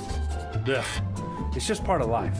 In the great state of Alabama, we have an awesome thing in our tax code called the Alabama Accountability Act, which allows you to redirect up to 100% of your state taxes to Scholarship for Kids, a scholarship granting organization that benefits partner schools like Restoration Academy. It's a no-brainer. Use your tax money for something that will make a huge impact at no cost to you. For more information, go to choosera.org. All right, Hoover by 10, but the Rebels will get the football to start the third quarter. Chad Peltier and I back at the Met. And, Chad, you've got a pretty good look at some stats in the scoring drives in the first half. Just walking through how this drive played out, Vestavia was able to get a stop on the first drive, got the ball, went down, and then Carson Mann on the option play. Charlie Taft ran for 39 yards and a touchdown, perfectly executed, so Vestavia took the 7-0 lead. Hoover then came back with about 5 minutes left to go in that first quarter. Anthony Allen had a 23-yard touchdown run. That got it to 7-7. Then after traded turnovers by both teams, with about 4 minutes left to go in the second quarter, Hoover kicked a field goal by Matthew Daves. That made it 10-7 for the Bucks. Vestavia then came right back, had a couple of nice pass plays and a penalty, and then they ran the double pass. Carson Purdy to Luke Stubbs. Put those points on the board. That made it 14-10. And then Hoover came back, did a really nice job after an unsportsmanlike conduct penalty against the Rebels. Hoover did a really nice job of executing, and then Anthony Allen again had an 8-yard touchdown run that time. And on that drive, you really felt like Hoover did a nice job of mixing it up, moving it down the field. And then Vestavia came right back. Had some great job in the pass game. Coach Evans did a good job of using the timeouts to give the Rebels a chance to go back down the field. And with a little bit less than a minute to go, they were inside of Hoover territory. But on a drop back to pass. Charlie Taft was getting wrapped up, tried to unload the football, but as he threw it errantly. And it resulted in a touchdown pick six by Justin Hartley for the Bucs. Was right place, right time, made the catch as Taft was trying to get rid of the football. Ran it back into the end zone for a touchdown, and that's how we got to 24-14. The good thing for the Rebels is both teams come back on the field to begin warm-ups for this second half is that the Rebels get the ball to start the half. We talk so much about the change of coaches that Hoover had to make just prior to the season, and Chip English had a great line prior to the game. He told Chad and I, he goes, I couldn't have got this job if I wasn't on the staff. He was very transparent about that. The one thing that I've heard and talked to a lot of people about is that regardless of the chaos and regardless of the things that have been going on outside of football, the Hoover defense is pretty legit. And when you look at what they've done, this is a Vestavia Hills team that has come in 3 straight games scoring over 40 points. 2 of those 3 games, 500 total yards. And then last week, no different. And Hoover holding, and I say holding, the Rebels to 2 touchdowns, one of them on a trick play. But that was a very important, and Chad said it was about a 10-point, possible 14-point turnaround. And I want to point this thing out again. We never really got word of what that unsportsmanlike penalty was, but that is where that second quarter and the scoreboard changed, because it gave Hoover great field position. They punched it in, and then the turnover. They took advantage of their opportunities, and that's been one thing about Hoover. There's no doubt about the talent. I mean, this team is very talented. It's why they've won 7 games. It's why they've won the region. It'll be the #1 seed in the playoffs. But they've had 2 losses to Spain Park and to Parker, both 6A programs, and they just haven't been very consistent in those losses, and that's why you've seen some of that tonight. Some of the interception on the first drive, and then the fumble, the turnover, but then when they've executed, they've looked really strong. So the story for me is that this game started with Hoover really controlling the line of scrimmage. Vestavia has made some obvious adjustments that has really flipped that. They've gotten back in the game, but then Vestavia made the biggest mistake of the game, and that's why we're at 24-14 instead of 17-14 or maybe 17-17. This first drive is going to be critical for the Rebels. Going to have to come out and put some type of points on the board. Coach Robert Evans told Chad and I in our weekly press conference he didn't expect to win the game in the first half, and you can't win a game in the first half. He was hoping that with his tempo and his offense that he can wear down both sides of the scrimmage, line of scrimmage, and start taking control of the game third or fourth quarters. This is a big break again, because Charlie Taft, he's got to wipe it out like I'm 0-0. The score is 0-0. I haven't thrown an interception. I haven't thrown a completion. Move the ball, get some points on this opening drive. You have 24 minutes to score some points, and the Rebels have scored, as I said, 40 or more in 3 straight, and they're averaging, as you said earlier, 30-plus per game. It's a team that's capable, and we've seen it tonight. You look at the total yards in the first half. Vestavia Hills put up 199 yards, 248 for Hoover. 74 through the air for Vestavia, 125 on the ground. For Hoover, it was 68 through the air, 180 on the ground. And to me, that was really the big difference in that early going, was just the way that Hoover was able to run the ball. They're averaging over 6.5 yards per carry in this ball game. Yeah, and that means, Chad, you know I love to do the math. Every other time they touch the ball, they're rushing for a first down. And that's hard to win a game when that's happening. You mentioned the adjustments. The linebackers started getting busy probably midway through that second quarter. Slowed things down until that critical pick six. But again, you wipe that out. We talked about it during our pregame, just for our halftime when we got on the air. You know, this is only the 9th start of Charlie Taft's career. He hasn't even started double digits, and everyone he's gone against this year has at least 3 times as many starts as he has. And we talked about, we've watched the evolution of Charlie from game 1 to now game 9, and a few of these mistakes he's making now, you got to believe next year and moving forward, and maybe into the playoffs this year, that he will not make those mistakes. And again, what you like about him, Chad, is he tried. He wanted to make something there. He didn't want to disappoint his team and take the sack. Unfortunately, the bad decision, the bad result, but we understand where it comes from. It comes from his heart. And now you flush it and you get ready for this second half. You go down to score and the Rebs are right back in this ball game, focused on winning it. Yeah, Webb and Man. Man from the 2. Man to the 10, 15, 20. And then Man out the 24-yard line. And so the sophomore Taff and the rest of the Rebel offense will go to work. And we've talked about the tempo that Vestavia wants to use. I expect them to go just as fast here in this second half as they did, as Charlie Taft's going to start this half under center. A rollout. He's got Littleton near side. And Bruce to the 30. Safe completion.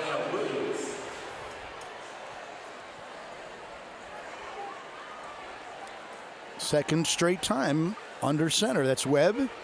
And a back pitch to Man, who's got a lot of running room, and that's a first down. Carson Man to the 43. So 2 positive plays in a row. I like that play. Simply turned around. It was an option pitch, but directly behind to Man, and Man went straight downhill, followed the center. First down pickup. All right, so you're moving the ball to few of the Rebels. Stubbs in motion this time. Fake to Man, and then back to Man. Man cuts inside and gets to the 45.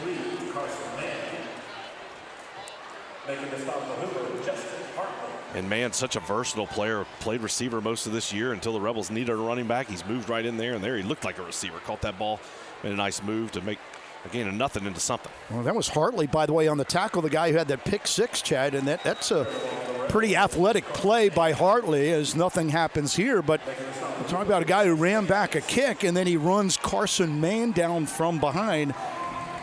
Yeah, he might be the most unheralded of these linemen for the Bucks. Yeah, that was a great play by Trey Sanders. That was a read play by the Rebels, and Taft gave, and Sanders was right there to make the tackle. You know whose name we have not called yet is the Tennessee commit Bacon. Taft rolling out.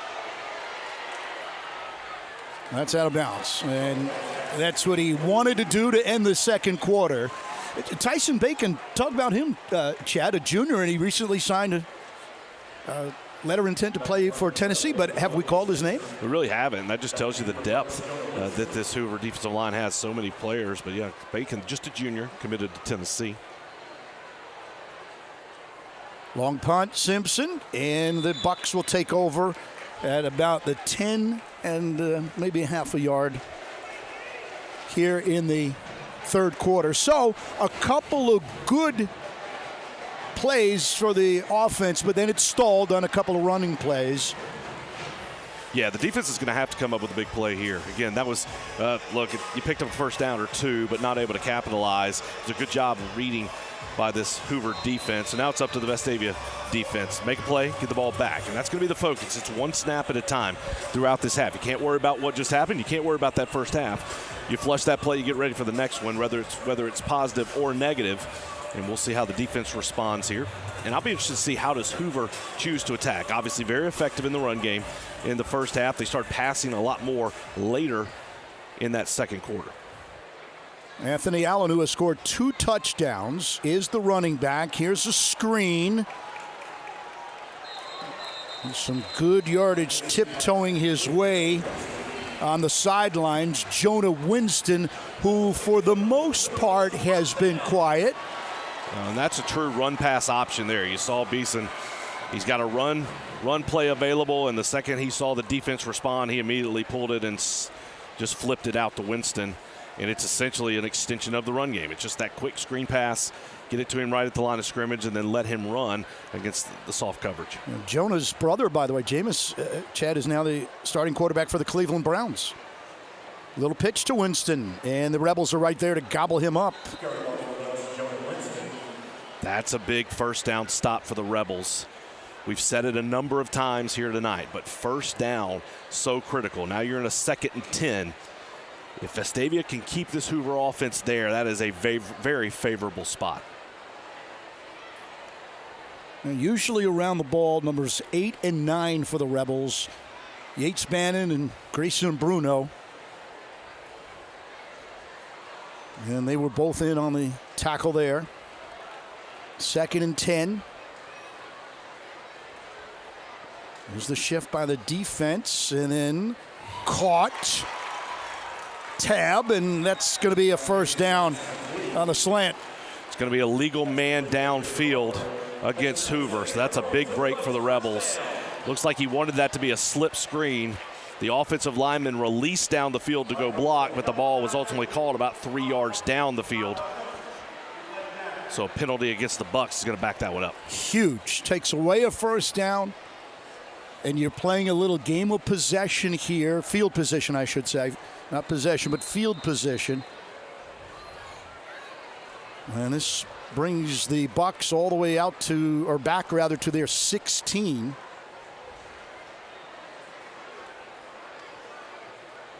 Uh, 21 rather, I beg your pardon.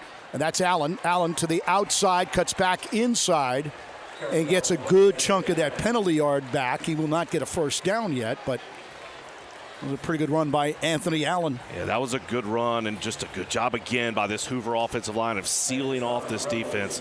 Coach Evans pretty frustrated about that. When you had them backed up, you had a chance to force a 3rd and long. Instead, that nice gain now makes it a 3rd and 3.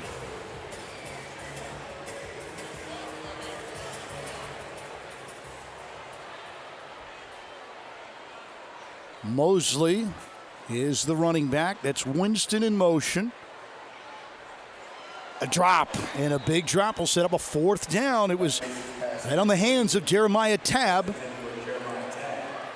Yeah, just not a great throw by Beeson there that time. It looks like Tab did a great job of reaching his hands out trying to get it, but that was again, an opportunity to get about a 5-yard completion. Had room, but did not put it on him, and that ball falls incomplete. A good break for the Rebels as Taff is back to receive this punt, and they'll have a chance to get the ball back with pretty good field position. Now remember, Charlie is not going to run. He's going to fair catch it if it's near him or let it go. The Rebels are looking for the Bucks. Beeson short kick, but let's see what kind of roll this thing has. 30, 25. And to the 20. How about that, Chad? He didn't get a whole lot, but a low line drive. And the Rebels will start at their 20. I want to take this time to say congratulations to Coach Ashley Hardery and the Vestavia Hills High School volleyball team as they advanced to the state tournament. They played in the super regional round yesterday and earlier this week right behind us here at the Finley Center. They defeated Auburn. They defeated Huntsville High School. And they have now advanced to the state tournament. It will begin on October 29th at the Birmingham Crossplex in downtown. Congratulations to the Lady Rebels volleyball team. It will be 1st and 10. The ball actually spotted at the 21-yard line. So Mac Beeson, who is the punter, got a good roll. That is Taff, and I think Charlie, he fell down. He got tripped up. Maybe back to the original line of scrimmage. So it'll be a 2nd and long. And you can see here, both teams have made adjustments at the half. So now these offensive coordinators are having to adjust to what adjustments were made. And so you really, it's these first couple of drives, you've seen these coaches trying to fill out and figure out this other team. Littleton, short of a first down, but makes it very manageable. 3rd down, and I'll call it 2. And I'd give it to him again. I mean, did a great job of just running straight up the middle. Whether you go off tackle or try to run straight up the middle again, that's a nice run by Littleton. 3rd and 3. Littleton will stay in as the running back. 2 wide receivers near side. Direct snap right to Littleton. Chad, he's coming up way short. Yeah, the Rebels try to trick play there. Taff looked to the sideline as if he didn't understand the play, but I don't think that confused Hoover at all. And am I correct that the offense is staying on the field? They are on the field, but I saw Owen Simpson run out very quickly. So now there Owen it is. Okay. Owen was the only person to come on the field. He snuck in. Now nobody back for the Bucks, which should give that ball a great opportunity to roll. There goes Simpson. 20, 10. Can you get a Rebel down there? At about the 11.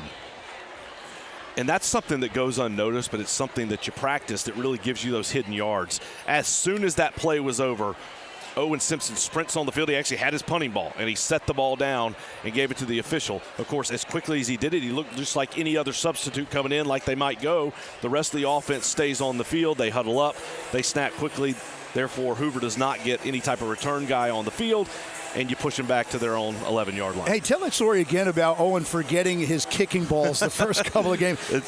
They lost. So at the first game, he didn't bring his kicking balls, and they couldn't kick it as well as he was used to. Wouldn't get any balls in the end zone. And then at Auburn, on the first field goal, the ball went over their field house and went into the trees, and he didn't have his ball the rest of that game.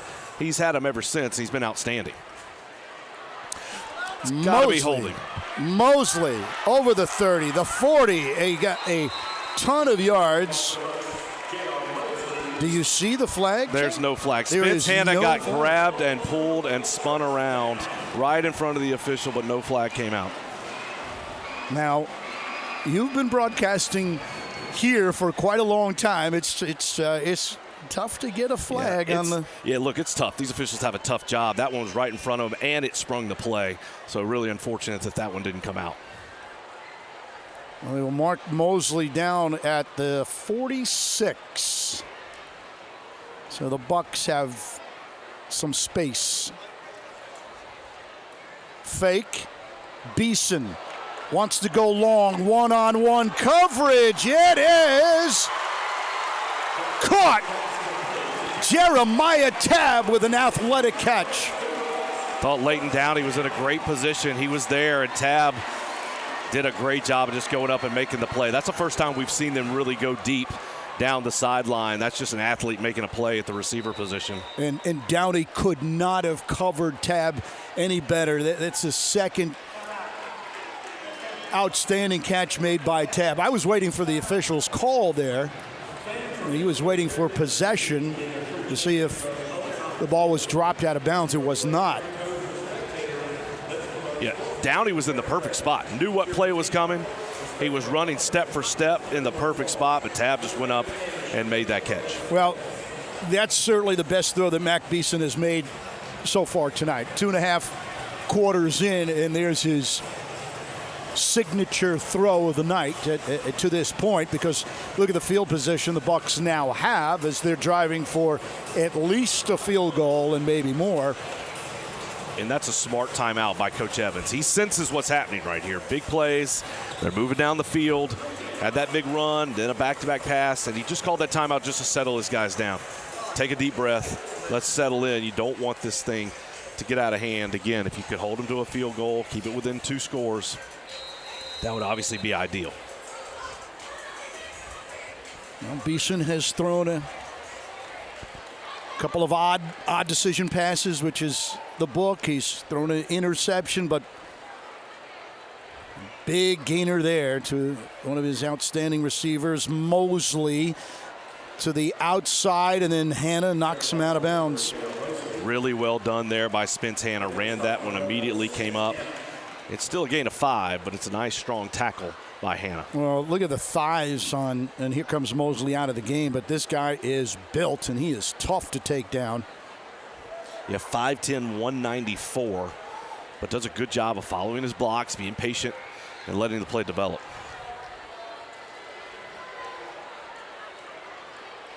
Fake to Allen, and then a pass caught, completed, and that'll get the Bucks. It's fumbled but out of bounds, and the Bucks are going to be on the doorstep at the 3-yard line. True, and Hoover got fortunate there.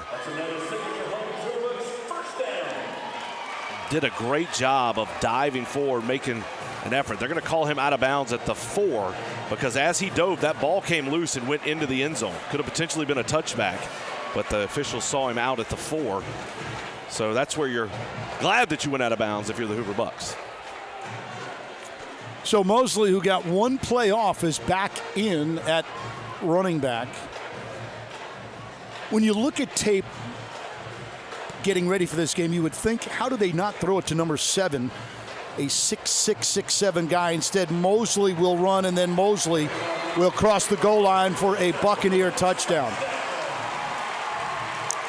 Yeah, Hoover did a little bit of everything on that drive. They had some nice runs to the outside. They had the deep pass on the play before that touchdown. I thought Beeson did a good job of waiting till the very last second to deliver that ball, which was after what was some pretty good pressure by Vestavia. And then Mosley just finishes it off with the muscle into the end zone. Dives for the PAT. It's good. 31-14, the Bucs over the Rebels. We'll be back with the third quarter in a moment. A game without a crowd is just a scrimmage. A performance without an audience is just a rehearsal. Without your presence, high school sports and the performing arts aren't possible. Ensure that these essential extracurricular activities continue to enrich the lives of students in Alabama. Purchase a ticket to your local high school's game or performance. This message presented by the AHSAA.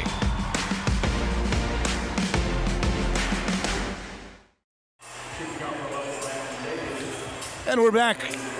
This is a critical point right now because all the momentum at this ballpark belongs to the orange and black, the Hoover Bucs. They got everything going their way right now. They trailed 14-10. They scored 21 unanswered points. Big drive coming up for Taft and the Rebels. There's still plenty of time. 17 some odd minutes. And did I see a pooch kick? And then Hoover's claiming that they've got it. Chad, you see something? Onside kick? I thought it hit Hoover before it went 10 yards. Doesn't look like the officials have made that call, though.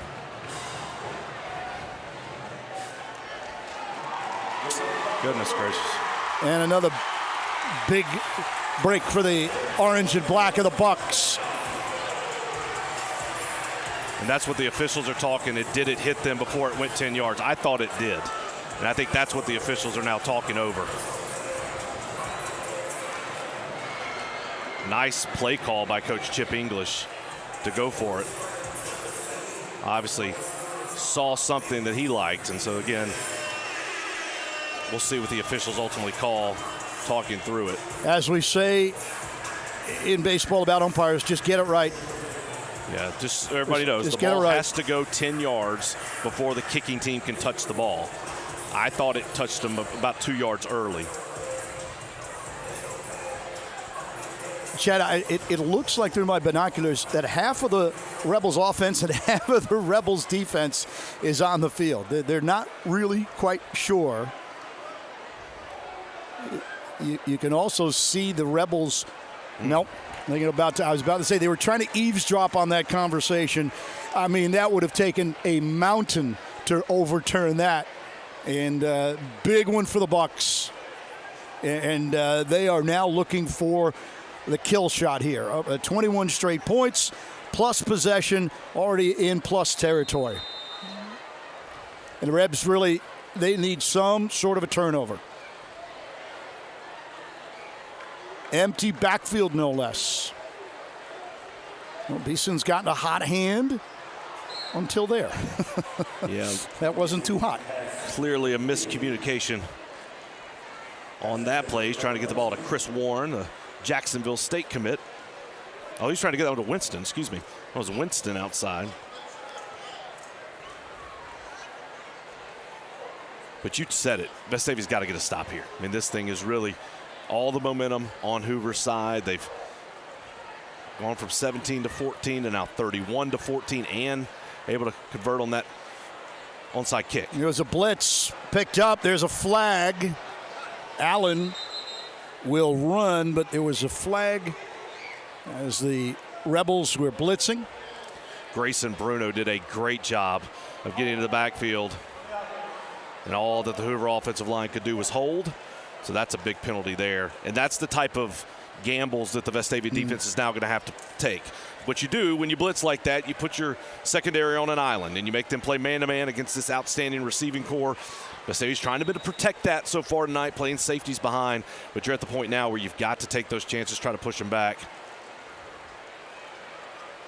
Where's this possession going? Okay, they'll mark it at the, I guess, spot foul. And it should be back around midfield. And now they're moving there. There we go. Bingo. Those are the football right at the 50. So that's the break that Vestavia needed. They've got a chance. You just have to make the stops on the next 2 plays and keep them from converting that first down so you get the ball back. Vestavia showing pressure. Here they come, and then the screen caught. And that will get a lot of that yardage back. Avery Crawford with his first reception of the night.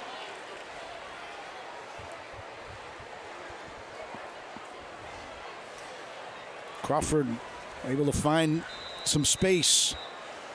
Yeah, Hoover's done a really nice job of getting those big gains, especially we've seen it several times after penalties or after nice plays by the Rebels. Hoover's done a good job of always just coming right back and been able to execute a nice play, that time on the slip screen, makes it a 3rd and 5. Handoff and the first down and more. Big one for Anthony Allen, who gets near the 10-yard line, and he has been the star for the Bucks. There was a really nice block that time by Chris Warren. He plays a little receiver, a little tight end-ish, H-back. He did a good job of coming around, got a block on the linebacker, and that's what sprung the big run. Well, Allen stays in at tailback. He's a senior.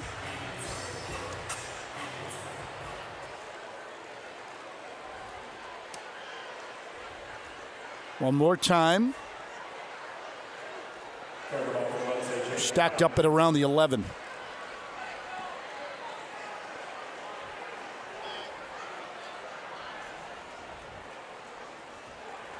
Looks like Richter was in there on that play. Nice tackle. So Allen will come out. Mosley will come in.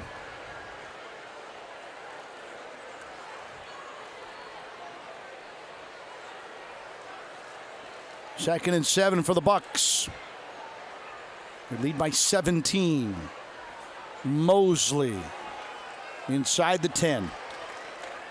You called this early, Chad. We were talking about it very early. Those runs early in the game by the Bucks, 5, 6, 7 yards. You know, they were averaging, we talked about that a little earlier, they were averaging every other carry they were about to get a first down. Yeah, now they're up to 264 yards on the ground in this ball game, and it's just tough. If you're controlling the ball, controlling the line of scrimmage there, that takes them up to 7.5 yards per carry.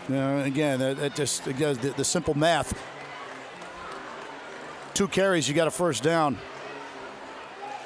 Beeson calls his own number inside the 5. Uh-oh, things got a little chippy there.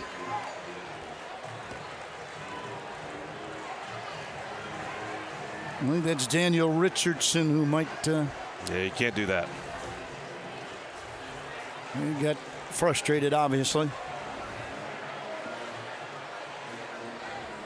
Yeah, he's going to come off the field. I don't know that he'll come back in the game. Just can't react like that. I know it's frustrating. Obviously, this quarter has not gone the way that you want it, but that's not the way you respond regardless of what happens.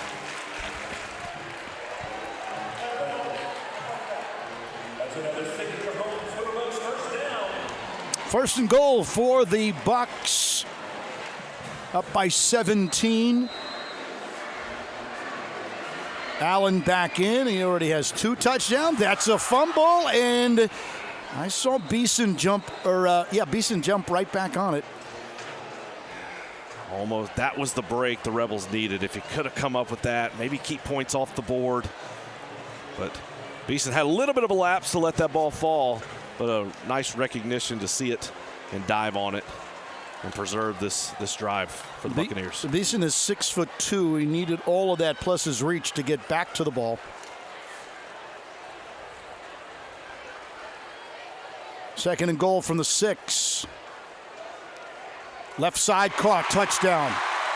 And that's what I was talking about earlier. Armari Towns is 6'6", 210.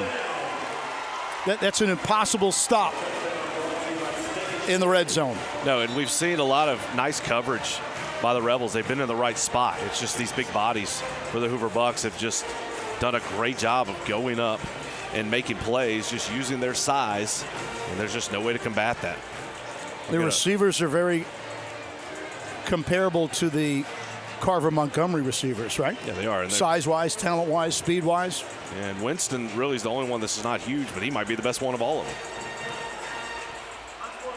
It's hard to teach 6'6". There's got to be a college out there that could use Towns in that situation there. So an unsportsmanlike against Hoover, which Vestavia will take on the kickoff as well.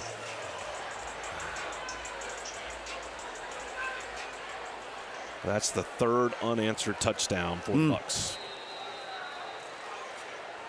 Seems like a couple of weeks ago it was 14-10 Hoover, rather Vestavia. And now the Buccaneers with a 38-14 lead at the Met. Chad and I will be back. You're watching us tonight on the Rebel Nation Sports Network.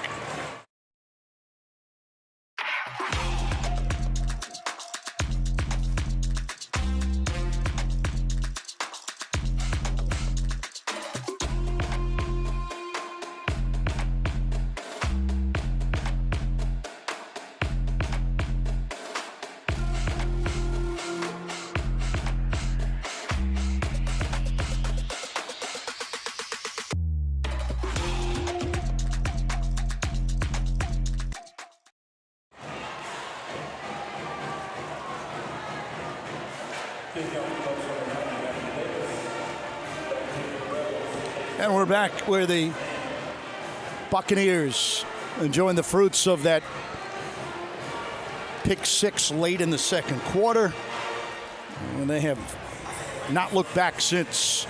And now for Vestavia, you don't worry about the scoreboard. You focus on putting together a solid drive. They really haven't had one this half. And so you put together a solid drive, trying to put back-to-back plays together, and so you can't get a little momentum. But you can't focus on the scoreboard. You can't get all 24 points back on one play. You got to be able to execute one drive at a time, one play at a time, so you can't crawl back in here. Under 2 minutes remaining in the third quarter at Hoover Met, where my broadcast partner decided let's go with the quarter zips tonight, and it was 78 degrees at kickoff. Fumble again, although picked up by the Rebels. You can feel the mental game, Chad, right now. The players are upset. They're very, very disappointed. At a 14-10 lead to the Rebels, and things have just gone south. We talked about how would they respond after that pick six right at the end of the half. And you felt like if you could have come out and got a touchdown or even a field goal out of that first drive, that might have changed the trajectory. But instead, you were stopped. You got to stop, but then you didn't get anything on the next drive. And then after that, Hoover's just gone on back-to-back scoring drives. And in their first possession of that third quarter, there were a couple of good plays. Here's man to the 50-yard line. Remember, there was a couple of good plays. The ball was moving, and then two running plays stuffed. You had a punt, give it back, and you could just feel momentum turning towards Hoover. 2nd and 1, 9 on the carry by Carson Mann. Mann will get the first down and more. Got a flag on the play. That's going to be against Hoover. So first down will stand.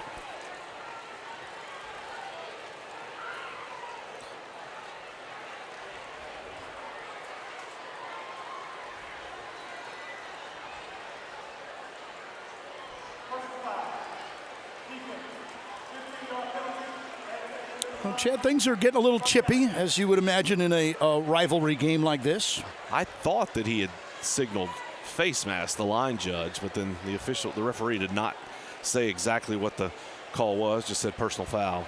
Yeah, look, this is a rivalry game, and that's one thing, especially as the score extends a little bit. You have to stay focused. You have to play disciplined.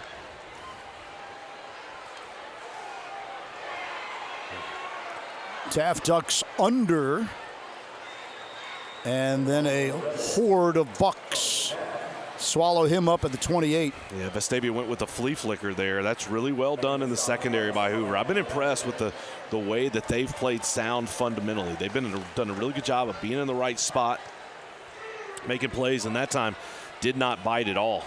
Stayed deep, kept everything in front, and just nowhere for Taft to go with the football. Robert Evans talked about that earlier in the week. He said the defense, the secondary is as good as there is. Carson Mann, 24, 23-yard line.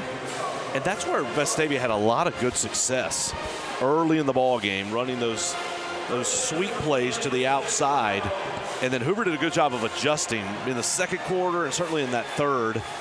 We see a little life from those plays here on this drive. 10 seconds left in the third quarter. Low snap, Taft, and the infamous shoot yourself in the foot, unfortunately, there. That'll end the third quarter. And it will also be a fourth down for Vestavia, most likely going for it. Chad and I will be back on the other side of the break. You're watching us tonight on the Rebel Nation Sports Network. In every moment, greatness awaits. For the bold, the visionary, and those ready to take their shot.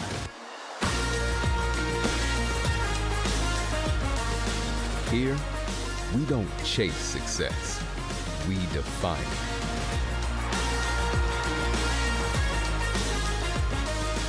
The University of Alabama, where legends are made. 38-14. Bucks out in front of the Rebels. It's been 20-plus years, Chad, since Vestavia Hills has beaten Hoover in back-to-back games. You see how difficult that is. Did Jeff Lloyd tell us that Hoover has won 17 of the last 20? I believe 16 out of the last 16 20. Out of 20? Yeah. It's got one last year, but now the good news is that this game is, it means a lot individually, but for the team, you're going to the playoffs regardless because of this great run. And the playoffs will begin in a couple of weeks down in Mobile. Yeah, Mary G. Montgomery is Vestavia's first-round opponent. They are the first-place team out of their region. So the Rebels will go on the road for the first round. This is a new revamped, we'll talk about it in a little bit, a revamped playoff bracket. Fourth down for the Rebels, 4th and 8. Some great pressure, and Charlie just throws it away. So the Bucks will take over. What do you know about the upcoming opponent for Vestavia in the playoffs? Honestly, not a lot. And other than they won that region. And the premier region typically in 7A football is Region 3. I mean, it's always been in this Birmingham area. This year, the best team in the state, or its best region in the state, is Region 2. That's Montgomery and the Wiregrass. Auburn is out of that region. They're number 1 in the state. Opelika actually beat Central Phoenix City. And they moved into the 2 spot. Central Phoenix City, defending state champs, is the number 3 seed. And then Enterprise, as long as they beat Smith Station, who's 0-9 on the season, they're going to get the 4 seed. And this, Vestavia fans, remember Carver Montgomery? They're not going to make the playoffs, despite the fact that they beat number 2 Opelika last night. That's unthinkable. I mean, Carver Montgomery is 6-3. They're 4-3 in the region. They beat the number 2 seed in ranked team in the state, Opelika, last night. They had Central Phoenix City on the rope until Central Phoenix City scored with less than a minute, and they only lost to Enterprise 17-14. They're not going to make the playoffs. They're a top 7, maybe top 8 team in the entire state. and they're out of the playoffs. So that tells you how good Region 2 is. Then Region 3, it's Hoover 1, Thompson 2, Hewitt-Trussville 3, Vestavia Hills 4. And the way the bracket is set up this year, in the first round, Region 3 is matched up with Region 1, which is the Mobile region. Region 2 is matched up with the Region 4. That's the Huntsville region. But to let you know the standings in Region 1, Mary G. Montgomery is number 1. They're 8-1. And the reason they're number 1 is because they defeated Baker last week, 34-31. Baker is the number 2 seed. Daphne is the number 3 seed. And then Fairhope is the number 4 seed out of that region. 1st and 10 for the Hoover Bucks. Beeson, handoff. Mosley, chunks and chunks of yards. J.R. Mosley and Anthony Allen, they have run roughshod tonight as running back tandem. Yeah, 419 yards total offense for the Bucks, 271 on the ground. And this will be, the next carry will be the 39th carry of the night. There's carry 39 for Mosley over the 40. Shouldered down at the 42.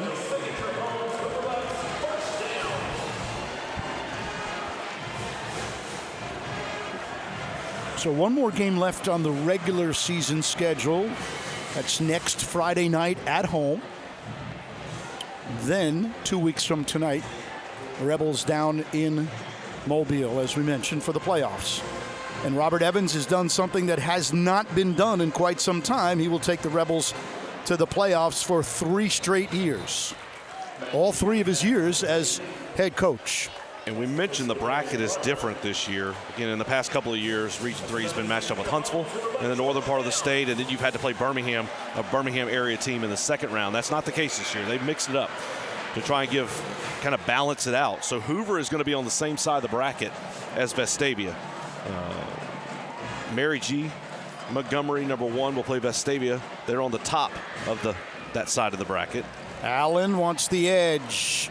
And Hannah, who's had a brilliant night, says false. That is an outstanding tackle by Spence Hannah. That is his 13th tackle of the night. He has been phenomenal. The problem is if your safety's your leading tackler and he's doubling up your next closest guy, that means there's been a lot of runs into the secondary, and that's really been the story. Great night by Hannah, but you never want your safety making that many tackles. Good point. Chad, can you extrapolate? And if the Rebels win the first round of the playoffs, who could or where could that second round opponent be? That's another big tackle there. Grayson Bruno. Yeah, that's Bruno's 8th tackle of the night. So Vestavia will play Mary G. Montgomery. The winner of that game will play the winner of James Clemens and Central Phoenix City. So those two will match up. Then in the bottom side of that, bottom half of that side of the bracket, Hoover, the number 1 seed out of Region 3, will play Fairhope, the number 4 seed out of Region 1. And then Opelika will play Florence. And then, so Hoover will play the winner of Opelika and Florence, assuming that they get past Fairhope. 3rd and 5 for Hoover. Beeson chased and finally taken down. That sack's going to go to Rush Harper and William Plaisance, but it was a great play that time and great pursuit by Yates Bannon from off the edge, which is what forced Beeson out of the pocket and led to that sack. Pretty impressive athletic play when your linemen are the one chasing the quarterback and have enough speed and agility to get the quarterback down. 4th and 7, the Bucks. This is Beeson with the pooch. Try to keep it from hitting the end zone. Of course, it will not go in the end zone. In fact, the way things have gone here since that second quarter, it comes back towards. Yeah. And I will say, we thought coming into this game we'd see some, obviously Beeson playing most of the reps at quarterback. We thought we might see Jonah Winston running the ball at quarterback in the Wildcat look. He has not run it. Beeson, again, transferred from Gardendale prior to this season. He's had a good night, 12 of 17, 160 yards. That big throw, he had the interception to start the game, not a great decision, but since then he's been pretty crisp, pretty sharp. We asked one of your old broadcast partners to describe Beeson, what makes him good, and what makes him so good, Chad, is his vision. His, if it was basketball, you call it court vision, but he's able to see the field. Well, besides that one interception by Downey, I think he has played well enough to lead his team. Remember, they are the #1 team. They beat Thompson. Overtime thriller. 8 minutes remaining in the game. Are you thinking about Price Lemaster and giving Taft a couple of minutes off? Yeah, we'll see if they go to that. I think right now they're trying to just see if they can't dial some plays up, get a first down, and maybe get a little momentum here. For me, it goes back to you can't measure it, but how much of just a mental hit did that pick six at the end of the half take away? Because look, Vestavia was playing shot for shot with the Bucks this entire game. And speaking of Lemaster, that's him with a completion down the far sideline. So Price Lemaster throwing a bullet. I love that. Put him in the game, let him throw. Williamson released out of the backfield on a wheel route, and that was a very well-thrown ball by Lemaster. Great catch by Williamson, and just like that, the Rebels are in Hoover territory. In fact, Lemaster will stay in. Littleton got to the 45. So Taft's going to end the night 6 of 12 through the air, only 49 yards, 2 interceptions. He also added 7 carries for 57 yards. Whistle blows that dead. And Taft and the Rebels had a 14-10 lead. When you don't win any contest, football, basketball, hockey, doesn't make a difference, Chad. You point to 1,000 reasons why. When you win, you don't even bother, okay? You talk about the INT, the pick six. I can go a little further back. The field position created by unsportsmanlike conduct, and that really, again, we're arguing over what's the worst play and how it changed. You also had Jeremiah Tabb has made a couple of unbelievable catches, not stopping the Bucks on first down rushes. That's really probably the point of emphasis going into next week and moving further. Yeah, winning the line of scrimmage is so critical at any level of football, and it was clear, especially in that first half, that Hoover controlled that line of scrimmage, and that carried over. Vestavia made some really good adjustments, but then that carried over to the second half. That was a nice throw there by Lemaster, just well defended in the secondary by Hoover. Littleton. I like the way Bruce gets down low. As big as he is, he's able to get low with his shoulders. Once again, a hello to, is it his grandfather? His uncle. Uncle in Louisiana. And the watch party as well. The Vestavia Hills watch party. Lemaster. And there is nobody there. Webb. Stubbs. But really more open field than anything else. Yeah, it looked like Webb got kind of held up in the middle of the field. But you're at the point of the game where you have to take shots down the field. You're not going to lose anything at this point. Just see if you can't stretch the field, get a receiver behind the defense, and maybe get a touchdown.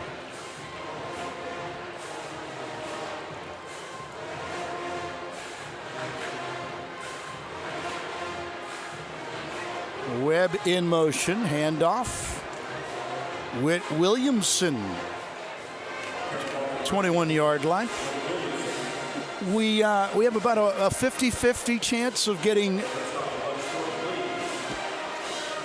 Noah Boylan back for the playoffs. Yeah, that's going to be the question. You still have a couple of guys out there who've been out for several weeks, and who's going to be available, who's going to be able to play? Because look, next week will be just as difficult of a challenge. Littleton, lots of room, and Bruce to the end zone, touchdown. A late touchdown for Bruce Littleton. That's his 7th rushing touchdown of the year. And you see there on the screen, you've probably been watching it all night, that netting. This is obviously a baseball park. They play the SEC baseball tournament here, and so that netting goes all the way down to the outfield, down the right field line. And so that's what you're seeing there. Well, between me, you, and Jeff Lloyd, we've got Hoover, Vestavia, and Sanford covered pretty good. I had 21 years here. 21 years at lower level of the press box in the middle. This was the Michael Jordan season, right? It was right here. Yes, it was. And for those that don't know, Kurt, obviously the voice of the Barons, was here when Michael Jordan played for the Barons. 1994. Two-pointer will not work. And we'll take a timeout. So the Rebels get a touchdown. Scoreboard looks a little bit better. 38-20. Hoover out in front. You're watching us tonight on the Rebel Nation Sports Network. At Birmingham Fastener, every day begins with our core values: integrity, grit, and accountability.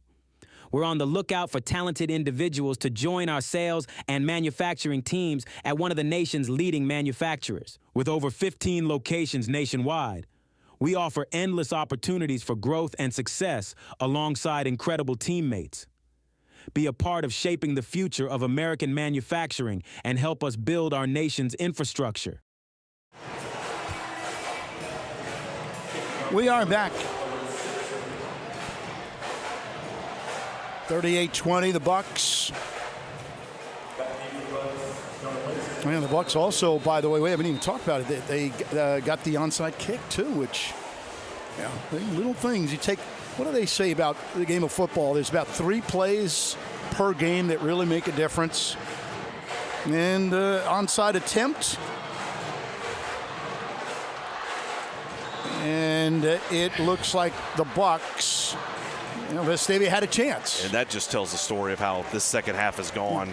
Nice job by Owen Simpson. You got the ricochet off of the Hoover receiver. Vestavia had a chance, just not able to pick it up. And so Hoover's going to move to 8-2. This is actually their last regular season game for the season. They'll go to 8-2. They'll go to 7-0 in the region. They have that #1 seed in the playoffs.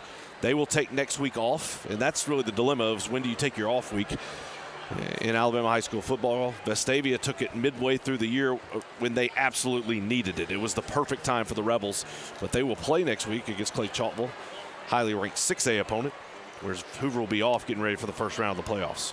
Allen wrapped up. It is one of the first few times all night long that he has been held in check, and Grayson Bruno with a textbook tackle. Yates Bannon, Grayson Bruno, Spence Hanna have all three been really, really good tonight. For Hoover, for Coach Chip English, we talked about it to start this ballgame. Didn't think he was going to be the head coach. Thought he was just going to be calling some plays. And all of a sudden, things happen. Drew Gilmer's out. He's thrown into the fire here for this Hoover program, and he's led them to a region championship, a 8-2 record, and a #1 seed in the region in the playoffs. And showed blitz, and then Allen able to blitz the defense, gets into the secondary over the 30 into the about the 29. That's the risk you have to take. Yeah. When you get down, when you get late, you have to blitz. If you get there, it's great. If you don't, it turns into pretty big runs like that. And you look at Coach Chip English, he got his first head coaching job at the age of 26 in North Carolina. Then he took the job at Grissom. He was there for 4 years, record of 16-25. Then he took the job at Albertville. And in 2 years, he was 2-18. That was 2021, 2022. He came here to Hoover last season under head coach Wade Waldrop as the offensive coordinator. And then when Coach Gilmer came in, he kept Coach English. So while he wasn't the coach, he had certainly been a head coach before. And so that's something where it made sense to name him. The record's not great. If you look at it, his total record is 18-43 in the state of Alabama, but he's used to running a program. He knows what that looks like regardless of how it had been. So you're not just throwing a guy in there for his first time. And this is a Hoover program. I pulled the coaches and kind of the records. Wade Waldrop was only here 2 years, 22-23. He went 16-9. His first year he went 11-2, lost to Thompson in the semis. The next year he went 5-7, lost to Hewitt in the second round, 40-7. But before that, Josh Niblett was at Hoover from 2008 to 2021. His record, 171-26. And before that, Rush Propst for 8 years, 1999 to 07, 110 and 16. During that time, Coach Niblett won 6 state titles in 14 years. Rush Propst won 5 state championships in 9 years. New quarterback in for the Bucks. Making that tackle is Monty Hedgeman, big nose tackle for the Rebels. Get under 4 minutes when the next ball is hiked. Well, for those who are not familiar, and you can run the story with me, in the 90s and the 2000s, Hoover ran this state. Thompson took over, went on a 3-year run, and 4 out of 4 straight years to the finals, 3 straight titles. And Central Phoenix jumping in next, or last year rather, and this year up for grabs. And you were talking about that region in Montgomery. That's where the champ should come. Doesn't mean it will. No, and I will say, despite this result, I still feel good about Vestavia's chances and where they stand. The first half, it was step for step with this Hoover team, that's ranked number 2 in the state, that's playing really well. And you just can't measure the psychological impact that last play of the half had. And so, despite what may have happened, they were right in this ball game. And so I'm very interested to see how the Rebels respond next week against another very good opponent.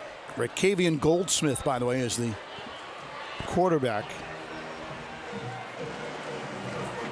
It's one thing that Robert Evans has taught his team all year long, to bounce back from adversity. An 0-3 team wound up in the playoffs, winning the games they had to win. And after that heartbreaker against Hewitt, I didn't think there was any turning back. You just don't know what to expect after that gut-wrenching loss to Hewitt. And I go back to what Robert told the team after the game, and the answer is nothing.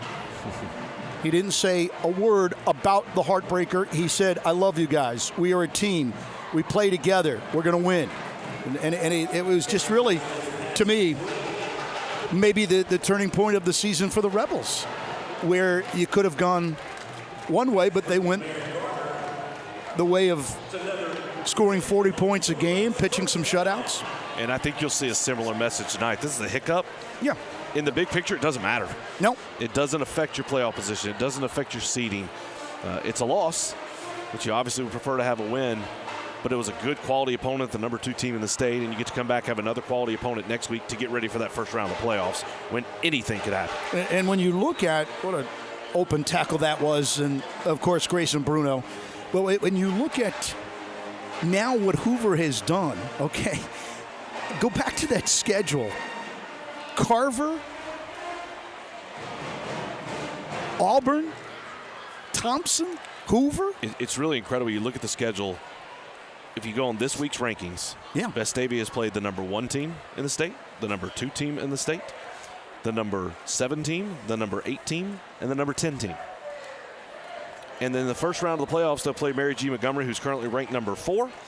And if they win that one, they'll play Central Phoenix City, who's currently ranked number 5. It's unbelievable. That is, and it was a murderer's row.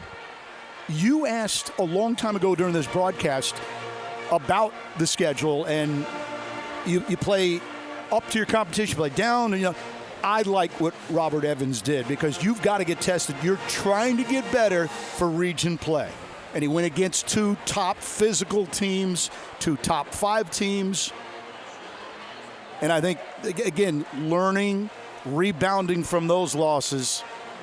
I'm not sure there's a fumble, and the Rebels should be on that one. They are. I don't know, Chad, when you play, let's say, a 4A, 5A, I'm just saying I don't know what's on the schedule, but and you beat them by 50 points, I don't know what you gain. I've seen that a lot in college basketball, okay? And you beat the brakes off a team that's a D3 and you're a D1, and I don't know what you're learning. Really, I don't. But I think what Robert did, stacking that schedule, may be a little too tough. Maybe those pancakes stacked way up high, but I think it helped down the stretch. And moving forward. Look, we've talked about this a lot, too. There are a lot of sophomores on this team, and including the 2 quarterbacks. And so the future is also going to look bright. As Robert again has done something. Robert Evans has taken this team to the playoffs for 3 straight years. That has not been done for 20-plus years. That will be the last play of the game. And again, a lot of talented sophomores, which means the future looks awfully good.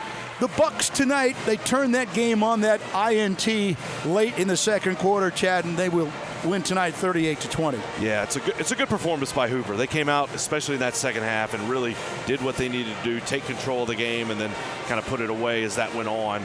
But it doesn't take away from the fact that Vestavia competed. They go 4-3 in the region. They're the number 4 seed in the playoffs. They've got a really tough opponent next week in Clay Chalkville.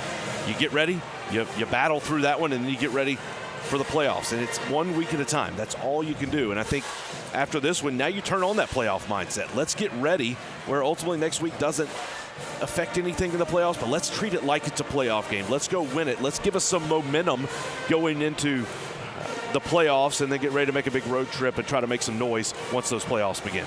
The strength of the quarterback, the strength of the club in general, the coaching staff, has been the ability to bounce back from adversity.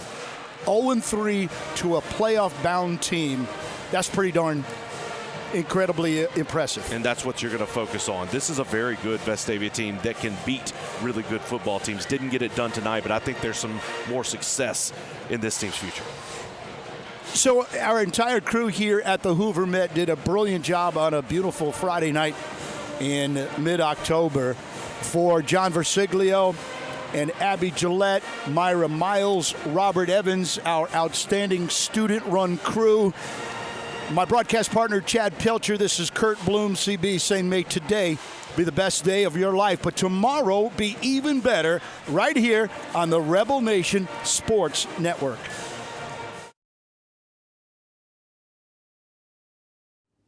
This is Coach Robert Evans at Vestavia High School. I want to personally thank you for tuning in to tonight's game. We appreciate your support, and go Rebels.